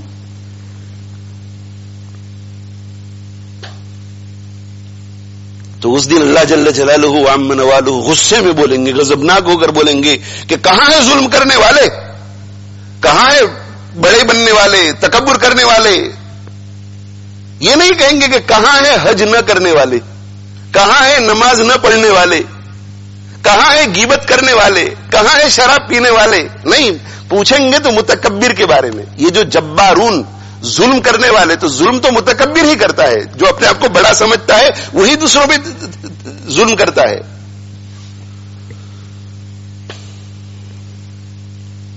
اور اللہ کے نبی صلی اللہ علیہ وسلم نے ایک دوسری حدیث میں ارشاد فرمایا کہ جنت اور جہنم کا آپس میں مناظرہ ہوا.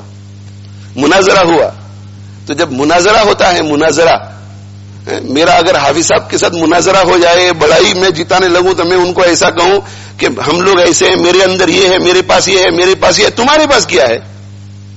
میری گاڑی کے مقابلے میں اپنی گاڑی ذرا دیکھو، میرے گھر کے مقابلے میں اپنا گھر ذرا دیکھو، میرے کپڑوں کے مقابلے میں اپنا کپڑا تو دیکھو. تو آدمی تکبر کرتا ہے، اور تکبر میں، لڑائی جھگڑے میں، بڑائی میں اپنی ان چیزوں کو بیان کرتا ہے جن چیزوں کو وہ بہت قیمتی سمجھتا ہے. تو جہنم اور جنت کا مناظرہ ہوا، ڈیبیٹ ہوا. تو ڈیبیٹ میں آپس میں اللہ تعالی شانہ نے ان کو بات کرنے کی طاقت عطا فرمائی. تو فخر کرتے ہیں جب لڑائی جھگڑا ہو جاتا ہے. تو فخر میں جہنم نے کیا کہا؟ یدخلونی الجبارون والمتکبرون. ارے تیری اوقات کیا ہے؟ جہنم سے کہا، میں اپنے الفاظ میں بول رہا ہوں کہ تیری اوقات کیا ہے؟ تیرے اندر کون داخل ہوں گے؟ میرے اندر جبار اور متکبر لوگ داخل ہوں گے.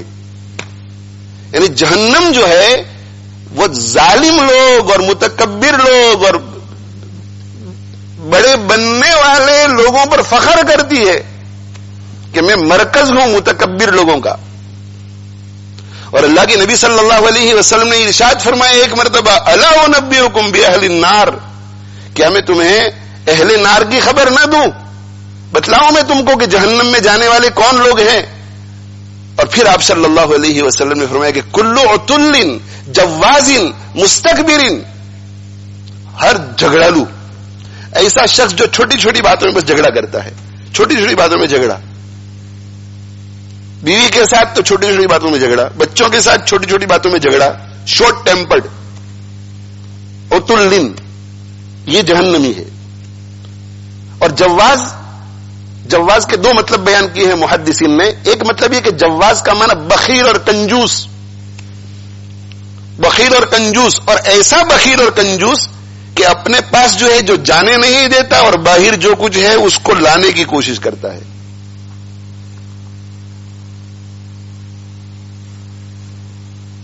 جانے نہیں دیتا، ایکسپورٹ نہیں کرتا اپنے گھر سے، اپنے جیب سے، اپنی بینک سے، امپورٹ کی فکر میں رہتا ہے. جو آ گیا ہے تو منو والجمو،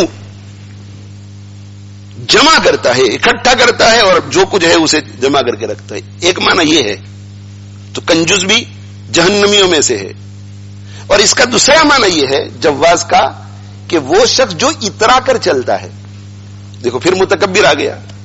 تو جھگڑا بھی کون کرتا ہے؟ متکبر کرتا ہے. اترا کر کون چلتا ہے؟ وہی متکبر. یہ السرسارون والمتشدقون جو پہلی دو صفت تھی وہ بھی متکبرین کی، اور یہاں بھی یہ دو صفتیں متکبرین کی، اور آگے وہ مستکبرین. ہر تکبر کرنے والا جہنم میں جائے گا. اس لیے میرے بھائیوں اس پر ذرا توجہ دینے کی ضرورت ہے. اس سلسلے میں ذکر کثیر کرو. ہر روحانی بیماری کا علاج ذکر کثیر ہے. خوب ذکر کرو اور اپنے آپ کو اپنے مرشد کے حوالے کرو. اور مرشد کے حوالے کرنے کا مطلب یہ ہے کہ بیہیویئر آپ کا ایسا ہو، مرشد کے ساتھ معاملہ ایسا ہو کہ مرشد کو اطمینان ہو جائے کہ اسے میں جس طرح بھی اس کی اصلاح کروں گا یہ اس کو مائنڈ نہیں کرے گا، مائنڈ نہیں کرے گا. اسے اگر میں ایسا کہہ دوں گا کہ آپ 1 ہفتے کے لیے بیت الخلا صاف کیجئے تو یہ کرے گا، اسے میں کہوں گا۔ ایک بہت بڑے شیخ نے اپنے مرید سے یہ کہا کہ تم مسجد میں آنا اخروٹ کا ایک ٹوکرا لے کر، اخروٹ کا ایک ٹوکرا لے کر، والنٹ کا ایک ٹوکرا لے کر، ایک باسکٹ میں والنٹ لے کر کے آنا، اور نماز کے بعد باہر کھڑے ہو جانا، اور باہر کھڑے ہو کر جب مصلی نکلے تو ایسا کہنے کا کہ جو مجھے ایک تماچا مارے گا اس کو میں 1 اخروٹ دوں گا۔ اب یہ کام تو پاگل ہی کر سکتا ہے نا، یعنی ایسا جو کرے گا اس کو لوگ سمجھیں گے کہ بھائی چھٹک گیا ہے، لیکن ان لوگوں کو اپنی آخرت کی فکر تھی کہ کبر کے ساتھ میں جنت میں نہیں جا سکوں گا، اور اپنے شیخ پر بھروسہ تھا کہ یہ میرا دشمن نہیں ہے۔ انہوں نے بہت سوچا ہوگا کہ اس کے بغیر ہمارے ڈاکٹر شیخ صاحب، ہمارے ڈاکٹر عقیل صاحب، ہمارے ڈاکٹر بدر صاحب، یہ ڈاکٹر جو میرا خیال رکھتے ہیں، ہمارے ڈاکٹر سلیم صاحب، کہ بغیر ضرورت کے میرا آپریشن کروائیں گے؟ انتہا یہ محبت ان لوگوں کو مجھ سے، یہ لوگ تو مجھے ایک انجیکشن دینے کے لیے بھی تیار نہیں ہوں گے، یہ لوگ تو یہ چاہیں گے کہ مجھے ٹیبلٹ بھی نہ لینی پڑے۔ لیکن اگر یہ سب مل کر کے مجھے یہ کہے کہ آپ کا آپریشن کرانا ضروری ہے تو ہمیں ان کو خیرخواہ سمجھنا چاہیے کہ یہ میرے دشمن نہیں ہے، یہ اگر کہہ رہے ہیں تو اس بیماری کا علاج آپریشن ہی ہوگا، اسی لیے مجھے کہہ رہے ہیں۔ تو اگر ہمارے اپنے دنیاوی ڈاکٹروں کے اوپر ہمیں اتنا بھروسہ ہوتا ہے، یہ تو میرے اپنے ہیں، لیکن عام ڈاکٹروں کے ساتھ سب کا تعلق ایسا ہوتا ہے کہ جب وہ کہہ دیتے ہیں تو ہم مان لیتے ہیں ان کی بات۔ تو ایک شیخ پر ہمیں اعتماد نہیں ہے جسے ہم نے اللہ والا سمجھ کر کے بیعت اس کے ہاتھ پر بیعت کی ہے کہ یہ مجھے ذلیل نہیں کر رہا ہے، یہ مجھے ایسا نہیں کر رہا ہے، یہ میرے لیے مفید ہوگا تبھی کہہ رہا ہے۔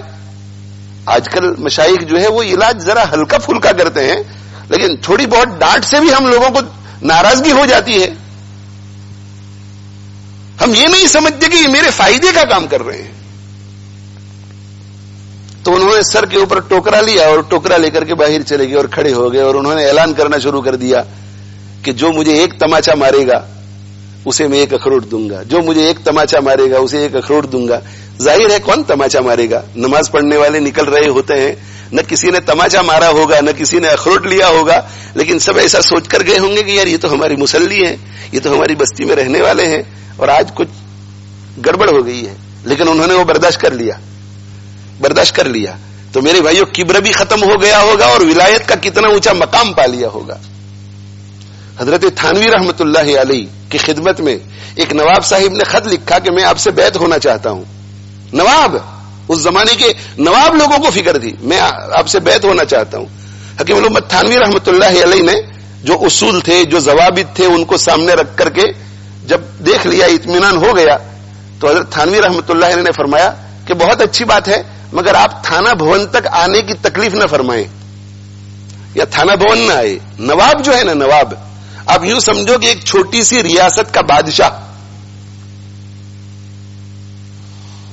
آپ یہاں نہ آئے، میں فنا تاریخ کو فنا جگہ آنے والا ہوں، غالباً لکھنؤ تھا، میں فنا تاریخ کو فنا جگہ آنے والا ہوں، وہ آپ کی ریاست سے قریب ہے، تو آپ وہیں آ جائیے اور وہیں میں آپ کو بیعت کر لوں گا۔ بہت اچھی بات ہے۔ نواب صاحب پہنچے میزبان کے یہاں پہنچے تو ظاہر ہے کہ اگر 2 بجے کا ٹائم دیا ہوا ہوتا ہے تو آدمی کبھی 1 گھنٹہ جلدی پہنچ جاتا ہے۔ تو حضرت تھانوی رحمت اللہ علیہ جو ہے باہر نکلے ہوئے تھے۔ اب یہ جلدی پہنچے یا ٹائم پر پہنچے، حضرت کہہ کر گئے ہوں گے کہ جب وہ فلاں مہمان آئے تو وہاں بھیج دینا۔ تو یہاں ان کو کہا گیا کہ بھئی حضرت اس وقت فلاں کے گھر میں ہے تو آپ کو وہاں لے جاتے ہیں ہم۔ اب نواب صاحب جو ہیں اپنے خادموں کے ساتھ آئے تھے، نواب بادشاہ اپنے خادموں کے ساتھ آئے ہوئے تھے، اور حضرت تھانوی رحمت اللہ علیہ کی خدمت میں پیش کرنے کے لیے مٹھائی کا پورا ایک ٹوکرا لے کر آئے تھے، باسکٹ پوری مٹھائی سے بھری ہوئی۔ نواب تھے تو بڑا ٹوکرا، اور وہ نوکر جو ہے وہ اپنے سر کے اوپر رکھ کر کے نواب صاحب کے ساتھ ساتھ چل رہا تھا۔ حضرت تھانوی رحمت اللہ علیہ جس گھر میں تشریف فرما تھے وہاں پہنچے نواب صاحب، السلام علیکم۔ وعلیکم السلام۔ نواب صاحب تھے، ان کی جو تعظیم جس طرح کرنی چاہیے تھی وہ حضرت نے کی ہوگی، سارے حالات کو سامنے رکھ کر کے۔ اور حضرت تھانوی رحمت اللہ علیہ نے ان کو بٹھایا، خود بھی بیٹھے، اور پھر تھوڑی دیر کے بعد حضرت نے فرمایا کہ نواب صاحب میرا دل یہ کرتا ہے اگر آپ کو جلدی نہ ہو تو کہ مجھے 2-3 اور ملاقاتیں کرنی ہے تو آپ میرے ساتھ ساتھ رہیں، میرے ساتھ ساتھ رہیں، اور آپ جس مقصد کے لیے آئے ہیں وہ بعد میں ہم کر لیں گے. تو نواب صاحب کے لیے تو اس سے بہتر اور کیا موقع ہو سکتا تھا کہ حضرت کے ساتھ رہنے کا موقع ملے. بہت اچھی بات ہے، بہت اچھا. ضرور حضرت، یہ تو میرے لیے سعادت ہے، میں تو پورا دن فارغ کر کے آیا ہوا ہوں. تھوڑی دیر کے بعد حضرت نے فرمایا کہ نواب صاحب ہم اور آپ تو تھوڑی دیر مشغول ہیں، یہ آپ کے ساتھ جو خدام آئے ہوئے ہیں یہ بیچارے خواہ مخواہ ہمارے انتظار میں کھڑے رہیں گے، ان کو آزاد کر دو تاکہ یہ ذرا گھوم پھر کر کے چھٹی دے دو ان کو، اور ان کو کہو کہ اتنے بجے فلاں جگہ آ جائیں جہاں میرا قیام ہے. چھٹی دے دی ان کو. یہ ہے شیخ، یہ ہے حکیم الامت. کیا کر رہے ہیں نواب صاحب کو کچھ پتہ نہیں. چلے گئے خدام. اب یہاں سے اٹھنا ہے اور اٹھ کر کے دوسرے گھر جانا ہے، تو اب تو حضرت اور نواب صاحب 2 ہی رہ گئے، اور حضرت کا ایک آدھ خادم دوسرا ہوگا، 2-3 خادم ہوں گے. لیکن حضرت کے یہاں تو ماشاءاللہ اتنی ڈسپلن تھی کہ وہ جو مٹھائی کا ٹوکرا تھا وہ کوئی ہاتھ نہ لگاتا جب تک حضرت نہ فرماتے. اب مٹھائی کا ٹوکرا تو حضرت کے لیے نواب صاحب لے کر کے آئے تھے، اور کوئی اس کو ہاتھ نہ لگائے تو کس کو اٹھانا پڑے گا؟ نواب صاحب کو اٹھانا پڑے گا. حضرت اٹھے، حضرت کے ساتھ خدام بھی کھڑے ہو گئے، سب کھڑے ہو گئے.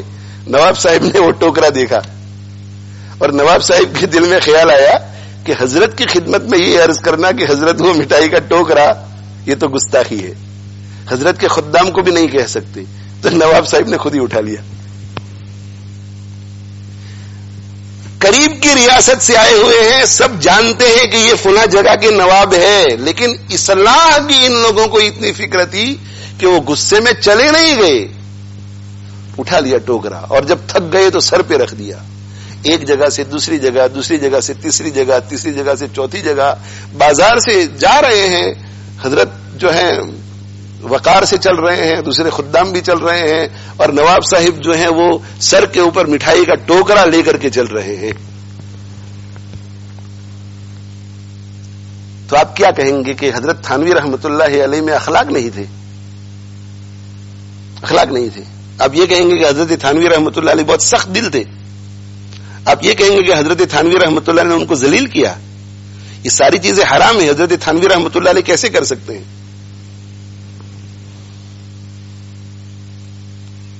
حضرت تھانوی رحمت اللہ علیہ نے اس شخص پر شفقت کی اور رحمت کی کہ جو بیماری سال کے بعد نکلتی ہے وہ حضرت تھانوی رحمت اللہ علیہ نے چند منٹوں میں نکال دی.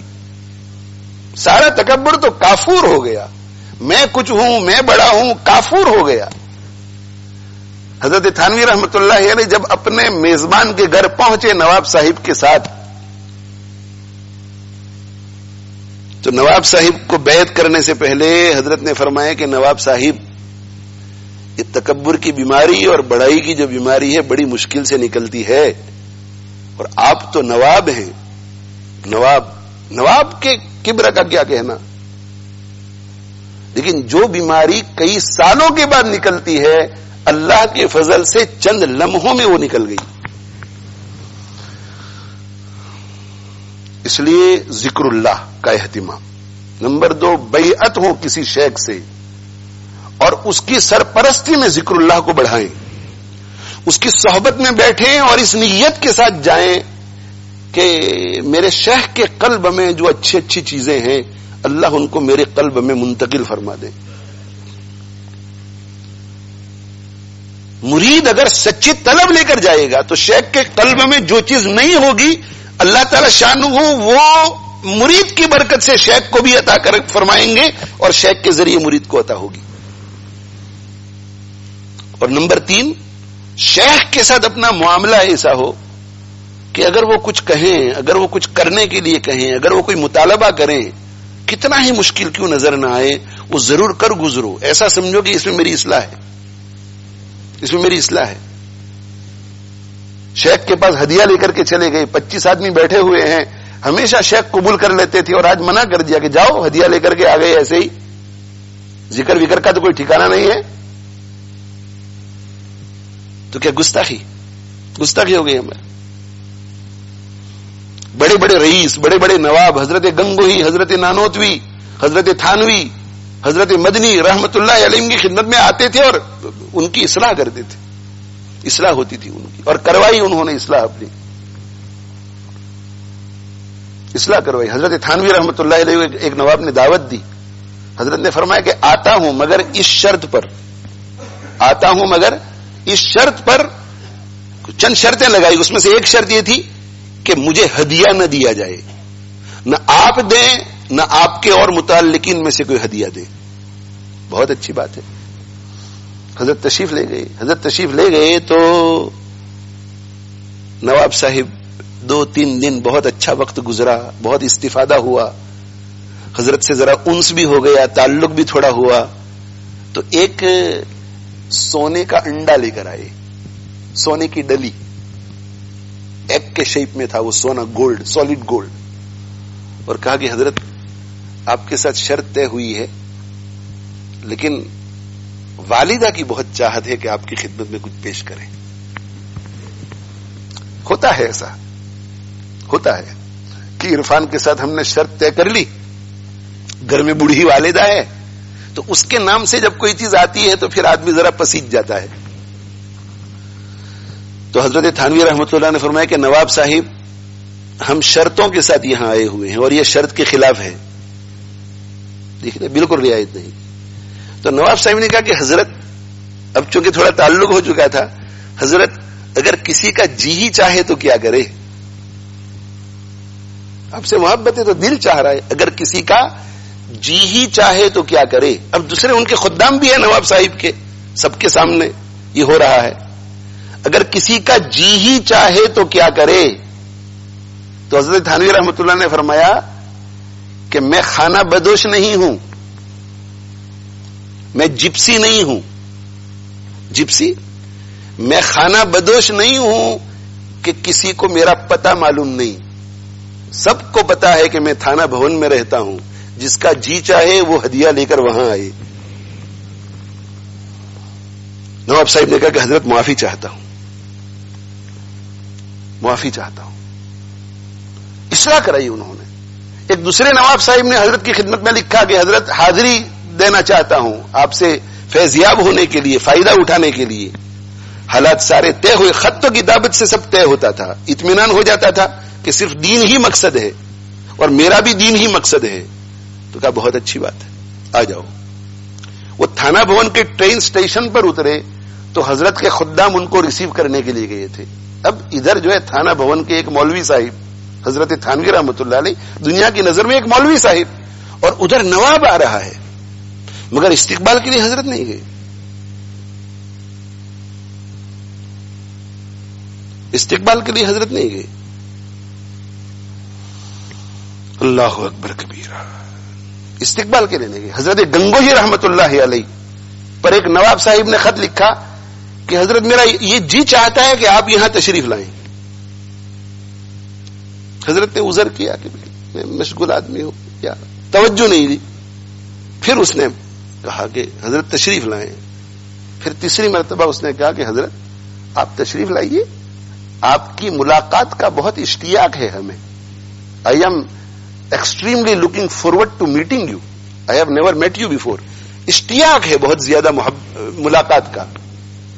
اب حضرت گنگوہی رحمۃ اللہ نے فرمایا کہ یوں ٹلنے والا نہیں ہے یہ معاملہ, اور نواب صاحب بڑے ہو کر کے اپنی جگہ پہ بیٹھے ہوئے ہیں اور ہمیں ان کے مال و دولت سے کیا لینا دینا. تو حضرت گنگوہی رحمۃ اللہ علیہ نے پیغام بھیجا اپنی طرف سے کہ یہ عجیب بات ہے. حضرت نے کہا کہ نواب صاحب یہ عجیب بات ہے کہ اشتیاق آپ کو ہے اور ملنے کے لیے مجھے بلایا جا رہا ہے. اشتیاق آپ کو ہے تو آپ آ جائیے, ملنے کے لیے مجھے بلا رہے ہیں. تو اسٹیشن پر لینے کے لیے نہیں گئے. اب لوگ یہ سمجھتے ہیں کہ یہ تکبر نہیں. حضرت سمجھ رہے تھے کہ میرا وہاں جانا دینی اعتبار سے کیسا ہے آپ کو آگے پتا چلے گا اس وہاں.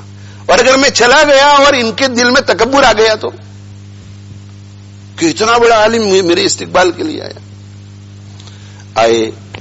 نواب صاحب سے ملاقات ہوئی تو حضرت تھانوی رحمت اللہ علیہ کو وہ اچھے لگے کہ ہمبل ہے, سمپل ہے, دین سے تعلق ہے.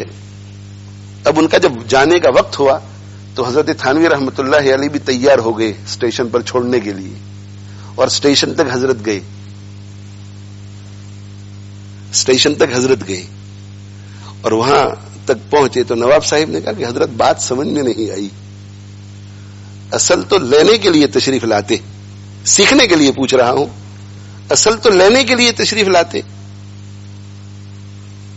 لینے کے لیے تشریف نہیں لائے, چھوڑنے کے لیے تشریف لائے. تو حکیم الامت رحمت اللہ نے فرمایا کہ یہاں تمہارے آنے سے پہلے تم سے کوئی تعارف نہیں تھا تو دل میں کوئی جگہ نہیں تھی. اگر آتا تو دکھانے کے لیے آتا, اللہ کے لیے نہ آتا. اور میں کوئی بھی کام کرتا ہوں تو اللہ کے لیے کرتا ہوں, اس لیے نہیں آیا.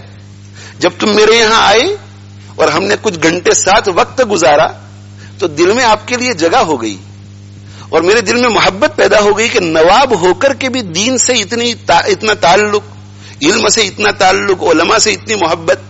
تو کہ اب جو میں تمہیں چھوڑنے کے لیے آ رہا ہوں وہ اللہ کی محبت میں آ رہا ہوں, اس پر مجھے اللہ کے اجر ملے گا.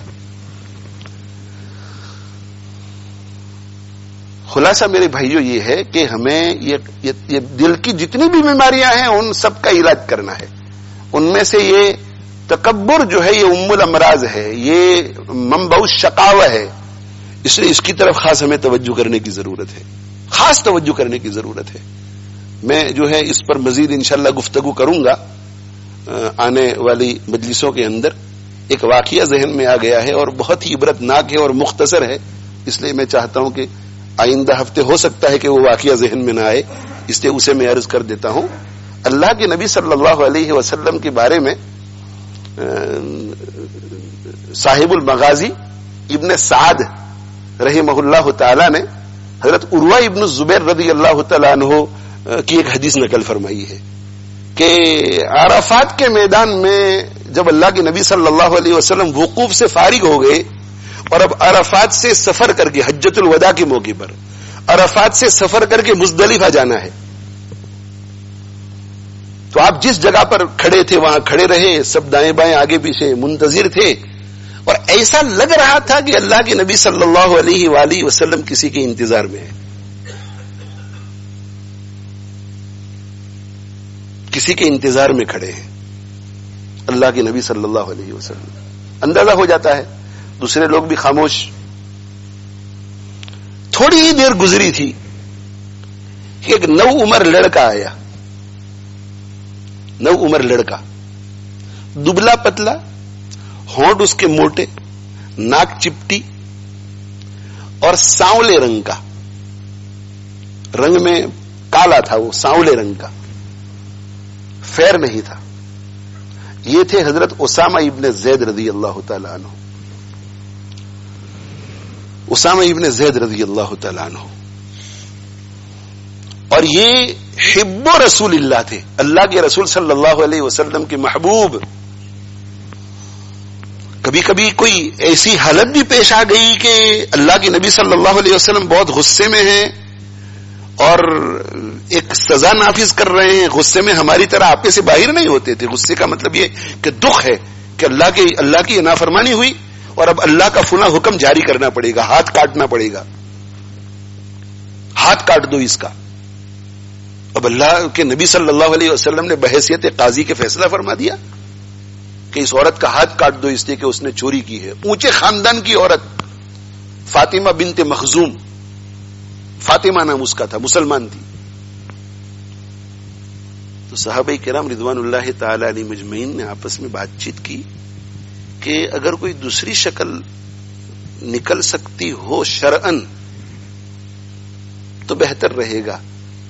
بڑے خاندان کی عورت ہے, ہو سکتا ہے کہ دین کا کوئی فائدہ ہو. ہوتا ہے ایسا کبھی کبھی, چلو انہوں نے ہمارے ساتھ حسن سلوک کا معاملہ کیا تو جتنے غیر مسلم ہیں وہ بھی مسلمان ہو جائیں. بڑے اونچے خاندان کی عورت ہے, کوئی شرعن یعنی ناجائز کام نہیں کرنے کا، کوئی دوسرا کوئی طریقہ ہو کہ ہاتھ کاٹنے کے بجائے یہ کر لیں تو بھی چل جائے گا. کہا کہ مگر اللہ کے نبی صلی اللہ علیہ وسلم سے بات کون کرے؟ تو صحابہ نے آپس میں جب مشورہ کیا تو یہ اس نتیجے پر پہنچے اور انہوں نے کہا کہ من یجترئ علی ذلک الا اسامہ حب رسول اللہ صلی اللہ علیہ وسلم. اس کی جرأت تو اللہ کے رسول صلی اللہ علیہ وسلم کا لاڈلا اور چہیتا اسامہ ہی کر سکتا ہے. یہ تھی ایک سیاہ فام آدمی کی حیثیت، یہ تھی ایک غلام کے بیٹے کی حیثیت اللہ کے نبی صلی اللہ علیہ وسلم کی بارگاہ میں.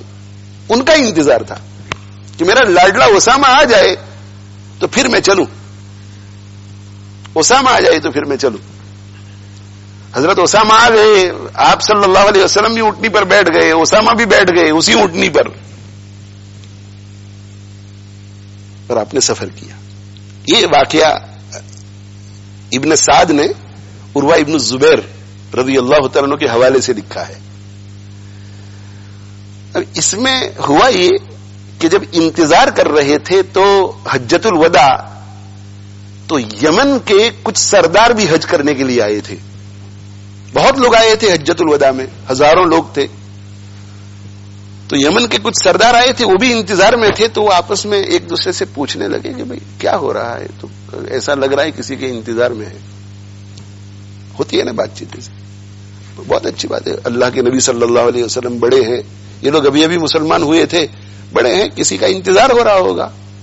اب وہ جس کا انتظار تھا وہ تو کالے رنگ میں، دبلے پتلے، کوئی ظاہری خوبصورتی نہیں، اور نو عمر لڑکا.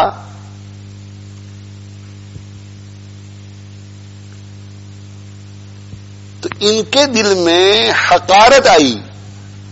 حقارت کا کیا معنی کہ ہم بڑے یہ چھوٹا، یہ معمولی ہے. حقارت آئی ان سرداروں کے دلوں میں، اور حقارت آئی، غور سے سننا، حقارت آئی اور حقارت آئی اور انہوں نے آپس میں ایسا کہا کہ اچھا اس کا انتظار ہو رہا تھا. یہ میں اپنے الفاظ میں کہہ رہا ہوں تاکہ آپ کو سمجھ میں، اچھا اس کا انتظار ہو رہا تھا، اس کے لیے اللہ کے نبی صلی اللہ علیہ وسلم منتظر تھے. ہم تو سوچ رہے تھے کوئی بڑا آدمی ہوگا. بات آئی گئی ہو گئی. حجۃ الوداع سے فارغ ہو کر اللہ کے نبی صلی اللہ علیہ وسلم مدینہ منورہ پہنچ گئے اور ربیع الاول میں آپ کا وصال ہو گیا. وصال کے بعد ارتداد کا فتنہ اٹھا مسیلمہ کذاب کی سرکردگی میں، اور اس نے نبوت کا دعویٰ کیا اور بہت سے لوگ جو ہیں اس کے ہاتھ پر ایمان لائے. اور مسیلمہ کذاب یمن میں رہتا تھا.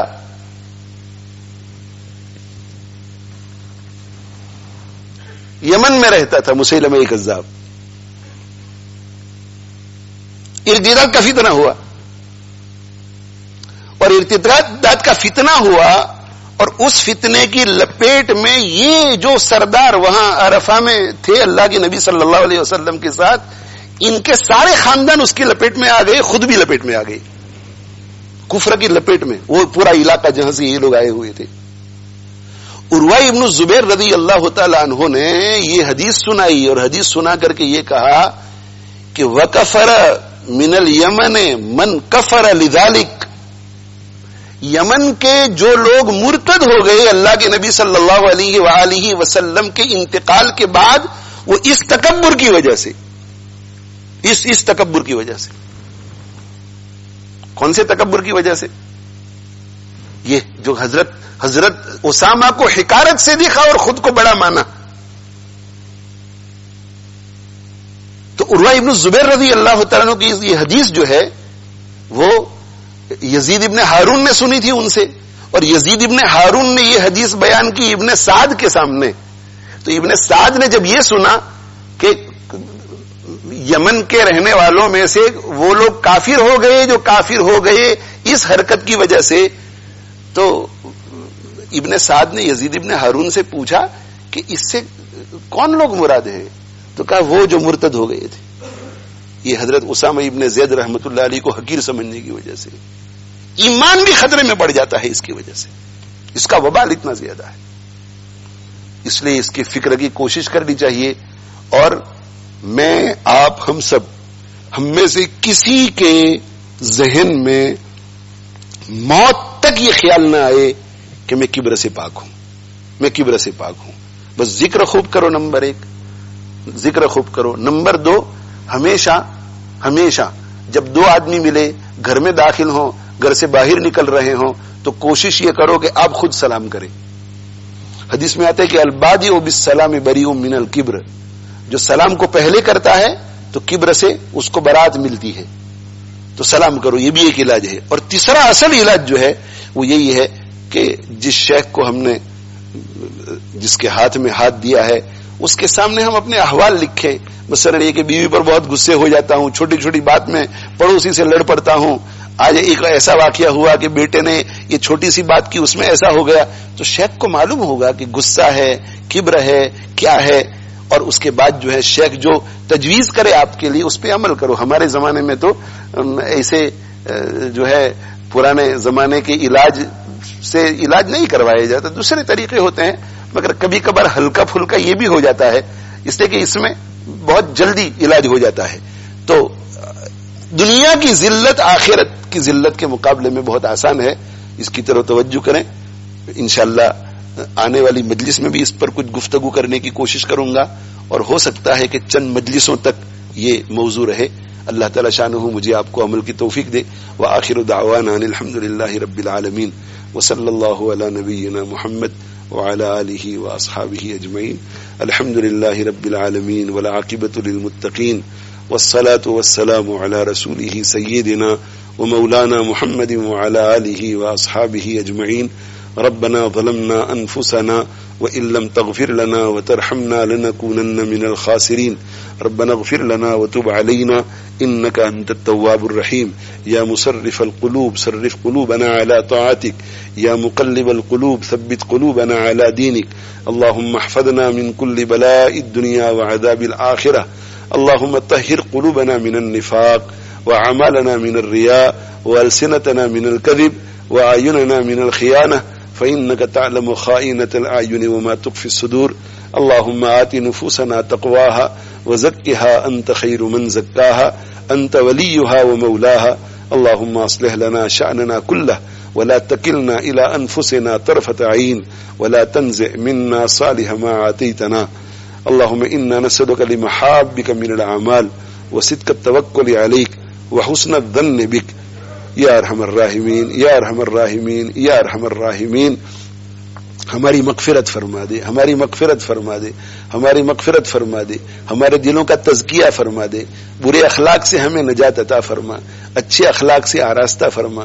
اس کے لیے جو کچھ کرنے کی ضرورت ہے اس کی توفیق عطا فرما. ذکر اللہ کی کثرت کی توفیق عطا فرما. ہمبلنس کے ساتھ، انکساری کے ساتھ، تواضع کے ساتھ، عاجزی کے ساتھ، ہر ایک کے ساتھ رہنے کی توفیق عطا فرما. یا ارحم الراحمین لڑائی جھگڑوں سے ہماری حفاظت فرما، بخل سے ہماری حفاظت فرما، بڑائی سے ہماری حفاظت فرما، تکبر سے حفاظت فرما. یا ارحم الراحمین ہم سب محتاج ہیں. الہ العالمین دل کے حالات ہمارے بہت گندے ہیں. الہ العالمین یہ تیرا کرم ہے کہ تو نے ہمیں ظاہر میں چھپا کے رکھا ہے. الہ العالمین الہ العالمین الہ العالمین ہماری زندگیوں میں نمازیں ہیں وہ بھی کھوکھلی، ہماری زندگیوں میں کچھ سنتیں ہیں وہ بھی کھوکھلی، پڑھنا پڑھانا ہے وہ کھوکھلا، دعوت و تبلیغ ہے وہ کھوکھلی. الہ العالمین ہم بہت گنہگار ہیں. الہ العالمین ظاہر کی محنتیں کر رہے ہیں مگر باطن کی محنت ہم نہیں کر رہے ہیں. الہ العالمین شیطان نے ہمیں ہم غفلت سے تو نکلے تیری مدد سے، مگر شیطان نے ہمیں کبر کی بیماری میں مبتلا کر دیا. اور الہ العالمین ہماری ساری محنتیں رائگاں جا سکتی ہے. الہ العالمین تو ہمارے اوپر فضل فرما دے، ہمارے اوپر فضل فرما دے، ہمارے اوپر فضل فرما دے. الہ العالمین ہمارا حال تو یہ ہے کہ صبح سے شام تک پتہ نہیں کتنے افعال، کتنے اعمال اور ہماری زبانوں سے کتنے الفاظ تکبر میں نکلتے ہوں گے. الہ العالمین صبح سے شام تک روزانہ پتہ نہیں کس کس کو حقارت سے دیکھتے ہوں گے. الہ العالمین کس کس کو متکبرانہ انداز میں الہ العالمین کڑوا جملہ کہتے ہوں گے. الہ العالمین پتہ نہیں کس کس کی مذاق اڑاتے ہوں گے. الہ العالمین تو معاف فرما کر ہمارے حال پہ رحم فرما. ہمیں اپنے مشائخ سے زیادہ فائدہ اٹھانے کی توفیق عطا فرما. الہ العالمین ان کی صحبتوں سے ہمیں سرفراز فرما. ہمیں طلب کے ساتھ، محبت کے ساتھ، احتیاط کے ساتھ، ادب کے ساتھ، عظمت کے ساتھ الہ العالمین فیض حاصل کرنے کی نیت سے ان کی محفلوں میں آنے کی، دھیان سے باتوں کو سننے کی، ان پر عمل کرنے کی توفیق عطا فرما. اے اللہ قیامت کے دن کی رسوائی سے بچا لے، قیامت کے دن کی رسوائی سے بچا لے، قیامت کے دن کی رسوائی سے بچا لے، پلسرات کی رسوائی سے بچا لے. اے اللہ مرتے وقت کی رسوائی سے بچا لے. اے ارحم الراحمین دنیا کی رسوائی سے بچا لے. الہ العالمین ہمیں تواضع نصیب فرما تاکہ ہم حقیقی معنی میں دوسروں کے دلوں میں عزت پیدا کر سکے. اے ارحم الراحمین، اے ارحم الراحمین، اے ارحم الراحمین یہ کھوکھلی عزت کے تصور سے ہمیں نکال دے، کھوکھلی عزت کے تصور سے نکال دے، یہ عزت کے کھوکھلے تصور سے ہمیں نکال دے. الہ العالمین ہم یہاں جمع ہوتے ہیں، الہ العالمین تزکیہ کی نیت سے آتے ہیں. الہ العالمین ہمیں قبول فرما لے. الہ العالمین تزکیہ کرنے والی ذات تیری ہی ہے، باقی سارے اسباب ہیں. الہ العالمین تو تزکیہ فرما دے، اسباب کو صحیح معنی میں اختیار کرنے کی توفیق عطا فرما. الہ العالمین دور دور سے یہ میرے دوست احباب آتے ہیں، الہ العالمین شہر کے کونے کونے سے آتے ہیں، الہ العالمین ملک بھر سے آتے ہیں، اور الہ العالمین دور دور پتہ نہیں کہاں کہاں تک لوگ ابھی سن رہے ہوں گے. الہ العالمین یہ طلبہ بھی الہ العالمین اپنی اصلاح کی غرض سے سن رہے ہیں. الہ العالمین میں بھی اسی نیت سے آتا ہوں.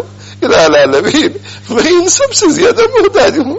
اے اللہ ہم سب پر فضل فرما دے، ہم سب پر فضل فرما دے. الہ العالمین ہم سب پر فضل فرما دے. جنت کے دروازے جو بد اخلاقی کی وجہ سے بند ہے، الہ العالمین تکبر کو نکال کر ہمارے دلوں کو اخلاق سے آراستہ کر کے 8 کے 8 جنت کے دروازے کو کھول دے، سب دروازوں کو کھول دے، موت تک انہیں کھلا رکھ. الہ العالمین موت کے وقت بھی ہمارے نظروں کے سامنے کھول دے. اور الہ العالمین جیسے تو نے اپنے برگزیدہ بندوں سے الہ العالمین کہا تھا کہ جنت کے 8 کے 8 دروازے کھلے ہیں، تم داخل ہو جاؤ اس میں. الہ العالمین یہ فرشتوں کے ذریعے تو نے بشارت دی تھی. الہ العالمین ہمیں بھی یہ بشارت سننے کی سعادت عطا فرما.